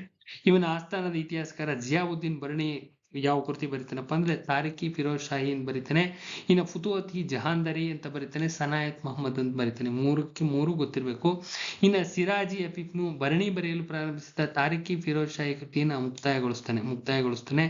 ಯಾರು ಯಾವ ಕೃತಿಯನ್ನು ಮುಕ್ತಾಯಗೊಳಿಸರು ಅಂದ್ರೆ ಇಂಪಾರ್ಟೆಂಟ್ ಆಗುತ್ತೆ, ಗೊತ್ತಿರಬೇಕು. ಅಲ್ಲದೆ ಮನ್ಕಿಬ್ ಬಲಾಯ್ ಮತ್ತು ಮನ್ಕಿಬ್ ಸುಲ್ತಾನ್ ಎಂಬ ಕೃತಿಗಳನ್ನ ರಚನೆ ಮಾಡ್ತಾನೆ. ಮುಂದೆ ಇದನ್ನು ನಾಗರಕೋಟೆ ದೇವಾಲಯದ ಮೇಲೆ ದಾಳಿ ಮಾಡಿ ಅಲ್ಲಿನ ಜ್ವಾಲಾಮುಖಿ ದೇವಾಲಯದಿಂದ 1300 ಸಂಸ್ಕೃತ ಗ್ರಂಥಗಳನ್ನ ಸಂಗ್ರಹಿಸ್ತಾನೆ. ಈ ಕೃತಿಗಳನ್ನ ಅರಿಜುದ್ದೀನ್ ಖಾನ್ ದಲಾಯಲಿ ಫಿರೋಜ್ ಶಾಹಿ ಎಂಬ ಹೆಸರಿನಿಂದ ಪರ್ಷಿಯನ್ ಭಾಷೆಗೆ ಭಾಷಾಂತರಿಸ್ತಾರೆ. ಅದ್ಭುತವಾದಂತಹ ಕೃತಿಗಳು ಭಾಷಾಂತರ ಆಗುತ್ತೆ. ಇನ್ನು ಈಜಿಪ್ಟ್ನ ಖಲೀಫನ ಬಲಗೈ ಮುದ್ರೆಯನ್ನ ನಾಣ್ಯದ ಮೇಲೆ ಮುದ್ರಿಸ್ತಾನೆ. ಯಾರು ಮುದ್ರಿಸಿದ್ರು ಅಂತ ಕೇಳ್ತಾ ಇರ್ತಾರೆ, ಗೊತ್ತಿರಬೇಕು. ಇನ್ನು ಅಟಲಾದೇವಿ ದೇವಾಲಯಕ್ಕೆ ಸಂಬಂಧಪಟ್ಟಂಗೆ ನೋಡ್ತಾ ಹೋದ್ರೆ ಅಟಲಾದೇವಿ ದೇವಾಲಯ, ಈ ದೇವಾಲಯವನ್ನು 1155 ಸುಮಾರಿಗೆ ಕನೌಜಿನ ಗಹಲವಾಡದ ರಾಜವಂಶದ ರಾಜ ವಿಜಯಚಂದ್ರ ಉತ್ತರ ಪ್ರದೇಶದಲ್ಲಿ ನಿರ್ಮಾಣ ಮಾಡ್ತಾನೆ. ಇದು ಹಿಂದೂ ದೇವತೆಯಾಗಿದ್ದು ವಿಧಿಯನ್ನು ಬದಲಿಸ್ತಕ್ಕಂಥ ದೇವತೆ ಅಂತೇಳಿ ಕರೀತಾ ಇರ್ತಾರೆ. ಅಂದ್ರೆ ಫೇಟ್ ನ ಬದಲಾವಣೆ ಮಾಡ್ತಕ್ಕಂಥ ಒಂದು ಟೆಂಪಲ್ ಅಂತೇಳಿ ಹೇಳ್ತಾ ಇರ್ತಾರೆ. ಈ ದೇವಾಲಯವನ್ನ ಫಿರೋಜ್ ಶಾ ತುಘಲಕ್ ಮಲ ಸಹೋದರ ಇಬ್ರಾಹಿಂ ನಾಯಬ್ ಬಾರ್ಬಿಕ್ ನಾಶ ಮಾಡಿ 1377ರಲ್ಲಿ ಅಟಲಾ ಮಸೀದಿನ ನಿರ್ಮಾಣ ಮಾಡ್ಕೊಡ್ತಾನೆ. ಈ ಮನೆತನದ ಕೊನೆಯ ದೊರೆ ಮೊಹಮ್ಮದ್ ನಾಸಿರುದ್ದೀನ್ ಶಾ ಇವನ ಕಾಲದಲ್ಲಿ ತೈಮೂರ್ ಖಾನ್ ದಾಳಿ ಮಾಡ್ತಾನೆ. ಮಂಗೋಲ್ಸ್ನ ತೈಮೂರ್ ದಾಳಿ ಮಾಡ್ತಾನೆ. ಸೊ ಇದಾದ ನಂತರದಲ್ಲಿ ಕ್ವಶನ್ ಆನ್ಸರ್ಸ್ ಇಂಟ್ರೊಡ್ಯೂಸ್ ಮಾಡಿದೀವಿ. ಇದಕ್ಕೆ ಸಂಬಂಧಪಟ್ಟಿದ್ದೇನೆ ತುಂಬಾ ಅಲ್ಲಿ ನೋಡಿದಿರಿ. ಇದನ್ನು ಮುಗಿಸಿ ಇನ್ನು ನಿಮ್ಮ ಯಾವ್ದು ಮಲ್ಟಿಪಲ್ ಚಾಯ್ಸ್ ನೋಡ್ಕೊಂಡು ಹೋದ್ರೆ ಮುಗಿದೋಯ್ತು. ಇನ್ನೇನು ಮಾಡೋ ಅಷ್ಟಿಲ್ಲ. 100 ಅಲ್ಲ 1000% ಇವೇ ಕೇಳಿರ್ತಾರೆ. ನೀಟಾಗಿ ಅಚ್ಚುಕಟ್ಟಾಗಿ ಬಾಯ್ಹಾಟ್ ಮಾಡ್ಕೊಳ್ರಿ, ಹೋಗ್ರಿ ಅಟೆಂಡ್ ಮಾಡ್ರಿ. ಇಷ್ಟೇ ಮಾಡ್ಬೇಕಾಗಿರೋದು. ಎಲ್ಲ ready material, complete ready material. ಈ ತರ ಇದು ಓದೋ ಅಂತ ರೀತಿ ಅಂದ್ರೆ ಕೋಡಿಂಗ್ಸ್ ಟ್ಯೂಷನ್ಸ್ ಅಲ್ಲಿ ಇರ್ತವೆ. ಕೋಡಿಂಗ್ಸ್ ಮಾಡಿಸ್ಕೊಡ್ತೀವಿ, 100% ಮಾಡ್ಕೊಡ್ತೀವಿ. ಕೋಡಿಂಗ್ಸ್ನ ಪ್ರತಿಯೊಂದು ಚಾಪ್ಟರ್ದು ಕೋಡಿಂಗ್ ಇರುತ್ತೆ. ಸೊ ಇನ್ನೂ ಅನುಕೂಲ ಆಗುತ್ತೆ, ಜ್ಞಾಪಕ ಇಡ್ಲಿಕ್ಕೆ ತುಂಬಾ ಅನುಕೂಲ ಆಗುತ್ತೆ ಕೋಡಿಂಗ್ಸ್ ಇದ್ರೆ. ಬೆಲೆ ನಿಯಂತ್ರಣ ಪದ್ಧತಿ ಜಾರಿಗೆ ತಂದ ಮುಸ್ಲಿಂ ದೊರೆ ಅಲ್ಲಾವುದ್ದೀನ್ ಖಿಲ್ಜಿ. ಇದು ಕೇಳಿದ್ದಾರೆ ಕ್ವಶನ್, ರಿಪೀಟೆಡ್ ಕ್ವಶನ್ಸ್ ಹಾಕಿರೋದು ಇಲ್ಲಿಂದ. ಅಲ್ಲಾವುದ್ದೀನ್ ಖಿಲ್ಜಿ ಆಳ್ವಿಕೆ ಕಾಲದಲ್ಲಿ ಬೆಲೆ ನಿಯಂತ್ರಣ ಜಾರಿಗೆ ತರಲು ಕಾರಣ ಏನಪ್ಪಾ ಅಂದ್ರೆ ಸುಮಾರು 5 ಲಕ್ಷದಷ್ಟು ಬಹಳ ದೊಡ್ಡದಾದಂತ ಸೈನ್ಯ ಇರುತ್ತೆ, ಅದನ್ನ ಮೇಂಟೈನ್ ಮಾಡ್ಲಿಕ್ಕೆ. ಇನ್ನ ಬಿಸ್ರಾ ಮೂಲಕ ಅಂದಾಜು ಇಳುವರಿ ಮತ್ತು ಫಲವತ್ತತೆ ಭೂಮಿ ಅಳತೆಯ ಮೂಲಕ ನಿರ್ದಿಷ್ಟ ಕಂದಾಯವನ್ನು ಜಾರಿಗೊಳಿಸಿದವನು ಅಲ್ಲಾವುದ್ದೀನ್ ಖಿಲ್ಜಿ. ಅಲ್ಲಾವುದ್ದೀನ್ ಖಿಲ್ಜಿಯ ಕಂದಾಯ ಸಂಗ್ರಹಣೆಯ ಮೂಲ ಯಾವ್ದಾಗಿರುತ್ತಪ್ಪ ಅಂದ್ರೆ ಭೂಮಿಯ ಅಳತೆ ಆಗಿರುತ್ತೆ. ಇನ್ನ ಪ್ರತಿಪಾದನೆಗಳು, ಅಸರ್ಷನ್ಸ್ ನೋಡ್ತಾ ಹೋಗೋಣ. ಅಲ್ಲಾವುದ್ದೀನ್ ಖಿಲ್ಜಿ ಕೃಷಿಯಲ್ಲಿ ಬರುವ ಉತ್ಪನ್ನದ ಅರ್ಧದಷ್ಟು ಕಂದಾಯವನ್ನು ಹೆಚ್ಚಿಸ್ತಾನೆ. ಕರೆಕ್ಟ್ ಆಗಿದೆ. ಮಾರುಕಟ್ಟೆಯಲ್ಲಿ ಹೆಚ್ಚಾಗಿ ದವಸ ಧಾನ್ಯಗಳನ್ನ ಸಾಗಿಸಿ ಅಲ್ಲಿನ ಬೆಲೆಗಳನ್ನ ಇಮ್ಮಿಡಿಯೇಟ್ ಆಗಿ ಕಡಿಮೆ ಮಾಡ್ತಾನೆ. ಸೊ ಹೇಗೆ ಸರಿಯಾದಂತ ವಿವರಣೆ ಇದು. ಭಾರತದ ಮೊದಲ ತುರ್ಕೀಸ್ ಅರಸ ವಿಂಧ್ಯಾಚಲ ಸರಣಿಯನ್ನ ದಾಟಿ ದಕ್ಷಿಣಕ್ಕೆ ಬಂದವನು ಯಾರಪ್ಪ ಅಂದ್ರೆ ಅಲ್ಲಾವುದ್ದೀನ್ ಖಿಲ್ಜಿ. ಮಲಿಕಾಫರ್ ಕಡೆ ದಾಳಿ ಮಾಡಿಸ್ತಾನಲ್ಲ, ಅದೇ ಹೇಳಿದ್ದಾರೆ. ಇನ್ನ ಕೆಳಗಿನ ಯಾವುದು ಅಲ್ಲಾವುದ್ದೀನ್ ಖಿಲ್ಜಿಗೆ ಆಳ್ವಿಕೆಗೆ ಇಲ್ಲದೆ ಇರ್ತಕ್ಕಂಥದ್ದು, ಸಂಬಂಧಪಟ್ಟಿಲ್ಲ ಯಾವ್ದಪ್ಪ ಅಂದ್ರೆ ತಕ್ಕಾವಿ ಸಾಲುಗಳನ್ನ ಅವ್ನು ನೀಡೋದಿಲ್ಲ. ಮಿಕ್ಕಿದೆಲ್ಲಾನು ಇವನು ಮಾಡಿರ್ತಾನೆ, ತಕ್ಕಾವಿ ಸಾಲ ಕೊಟ್ಟಿರೋದಿಲ್ಲ. ಮಂಗೋಲ್ ನಾಯಕ ಕುತ್ಲುಕ್ ಖ್ವಾಜಾ ಯಾರ ಕಾಲದಲ್ಲಿ ದಾಳಿ ಮಾಡ್ತಾರಪ್ಪ ಅಂದ್ರೆ ಅಲ್ಲಾವುದ್ದೀನ್ ಖಿಲ್ಜಿಯ ಕಾಲದಲ್ಲಿ ದಾಳಿ ಮಾಡ್ತಾನೆ. ಅಲ್ಲಾವುದ್ದೀನ್ ಖಿಲ್ಜಿ ಮಸ್ತಕ ರಾಜನ್ನು ಯಾವ ಕಾರ್ಯಕ್ಕಾಗಿ ನೇಮಕ ಮಾಡ್ತಾರಪ್ಪ ಅಂದ್ರೆ ರೈತರಿಂದ ಭೂಕಂದಾಯ ಬಾಕಿಯನ್ನ ವಸೂಲಿ ಮಾಡ್ಲಿಕ್ಕೆ ಮಾಡ್ತಾನೆ. ಇನ್ನು ಅಲ್ಲಾವುದ್ದೀನ್ ಖಿಲ್ಜಿಯ ಸಮಯದಲ್ಲಿ ವಾರಂಗಲ್ ಆಳ್ತಾ ಇದ್ದು ಕಾಕತೀಯ ರಾಜವಂಶ, ಕಾಕತೀಯ ಪ್ರತಾಪರುದ್ರ ಆಳ್ತಾ ಇರ್ತಾನೆ. ಭಾರತದ ಮೇಲೆ ಆಕ್ರಮಣ ಮಾಡಿದ ಕೆಳಗಿನ ಮಂಗೋಲ ನಾಯಕರನ್ನ ಕಾಲಾನುಕ್ರಮದಲ್ಲಿ ಬರೀರಿ. ಕೇಳತಕ್ಕಂಥ ಎಲ್ಲಾ ಚಾನ್ಸಸ್ ಇದೆ. ಕ್ವಶನ್ಸ್ ಅರ್ಥ ಆಗ್ತಾ ಇದೆ, ಯಾವ ಸ್ಟ್ಯಾಂಡರ್ಡ್, ಈ ತರ ಸ್ಟ್ಯಾಂಡರ್ಡ್ ಲೆವೆಲ್ ಅಲ್ಲಿ ಇರುತ್ತೆ. ಇಷ್ಟು ಸ್ಟ್ಯಾಂಡರ್ಡ್ ನ ಮೇಂಟೈನ್ ಮಾಡಲೇಬೇಕು. ಇಷ್ಟು ಸ್ಟ್ಯಾಂಡರ್ಡ್ ಮೇಂಟೈನ್ ಮಾಡಿದ್ರೆ ಮಾತ್ರ KPSC KE ವರ್ಕೌಟ್ ಆಗುತ್ತೆ. ಅರ್ಥ ಆಗ್ತಾ ಇದೆಯಾ? ಫಸ್ಟ್ ಬಂದವನು ಕಾದರ್ ಖಾನು, ನೆಕ್ಸ್ಟ್ ಬಂದವನು ಕುತ್ಲುಕ್ ಖ್ವಾಜಾ, ಆಮೇಲೆ ಸಾಲ್ಡಿ ಬರ್ತಾನೆ, ಆಮೇಲೆ ಅಲಿಬೇಗ್ ಬರ್ತಾನೆ. ಅರ್ಥ ಆಗ್ತಿದ್ಯಾ? ಸೊ ಇಲ್ಲಿಗೆ ಕ್ಲಾಸ್ನ ಎಂಡ್ ಮಾಡ್ತಾ ಇದ್ದೀನಿ. ಇದು ಯೂಟ್ಯೂಬ್ಗೆ ಅಪ್ಲೋಡ್ ಮಾಡ್ತಾ ಇರ್ತಕ್ಕಂಥದ್ದು. ಟೈಮಿಂಗ್ಸ್ ತುಂಬಾ ಜಾಸ್ತಿ ಆಗಿದೆ. ಸೊ ಯಾರೆಲ್ಲ ಚಾನಲ್ ಸಬ್ಸ್ಕ್ರೈಬ್ ಮಾಡಿಲ್ಲ, Raghavendra institute of computer studies immediately subscribe ಮಾಡ್ರಿ. ಕೆಳಗೆ ಲಿಂಕ್ ಅಲ್ಲಿ ಇರುತ್ತೆ, ಲಿಂಕ್ ಕ್ಲಿಕ್ ಮಾಡಿದ್ರೆ ಡೈರೆಕ್ಟ್ ಚಾನಲ್ಗೆ ಎಂಟರ್ ಆಗುತ್ತೆ. ದಯವಿಟ್ಟು ಇಮಿಡಿಯೇಟ್ಲಿ ಆಗಿ. ವಿಡಿಯೋಸ್ ಪ್ರತಿದಿನ ಒಂದೊಂದು ಅಪ್ಲೋಡ್ ಆಗುತ್ತೆ. ಟ್ಯೂಷನ್ಸ್ ನಡೀತಾ ಇದೆ, ಕ್ಲಾಸಸ್ ನಡೀತಾ ಇದೆ. ಇದೇ ತರದಲ್ಲಿ ವಿತ್ ಕೋಡಿಂಗ್ಸ್ ಇರುತ್ತೆ, ಮಲ್ಟಿಪಲ್ ಚಾಯ್ಸ್ ಇರುತ್ತೆ, ಎಲ್ಲ ತರ ಪ್ಯಾಕ್ಡ್ ಆಗಿದೆ. ಯಾರಿಗಾರು ಇಂಟ್ರೆಸ್ಟ್ ಇದ್ರೆ, ಅವಶ್ಯಕತೆ ಇದ್ರೆ ಮಾತ್ರ ಮುಂದೆಗಡೆ ಇದ್ರಲ್ಲಿ ನನ್ನ ನಂಬರ್ ಇದೆ, ಕಾಂಟ್ಯಾಕ್ಟ್ ಮಾಡಿ ಜಾಯಿನ್ ಆಗಿ. ಈಗಲೇ ತುಂಬಾ ಜನ ಇದು ಮಾಡ್ತಿದ್ದಾರೆ. ಅವಶ್ಯಕತೆ ಇದ್ರೆ ಉಪಯೋಗಿಸ್ಕೊಳ್ಳಿ, ಇಲ್ಲ ಮೆಥಡ್ ನಿಮಗೆ ಗೊತ್ತಿದೆ ಅಂದ್ರೆ ಮಾಡ್ಕೊಳ್ಳಿ. ಒಳ್ಳೇದಾಗ್ಲಿ, ಎಲ್ಲರಿಗೂ ಒಳ್ಳೇದಾಗ್ಲಿ ಅಂತ ಹೇಳ್ತಾ ವಿಡಿಯೋನ ಎಂಡ್ ಮಾಡ್ತಾ ಇದ್ದೀನಿ. ನಾಳೆ ಇನ್ನೊಂದು ವಿಡಿಯೋ ಜೊತೆ ಬರ್ತೀನಿ. ನಮಸ್ಕಾರ.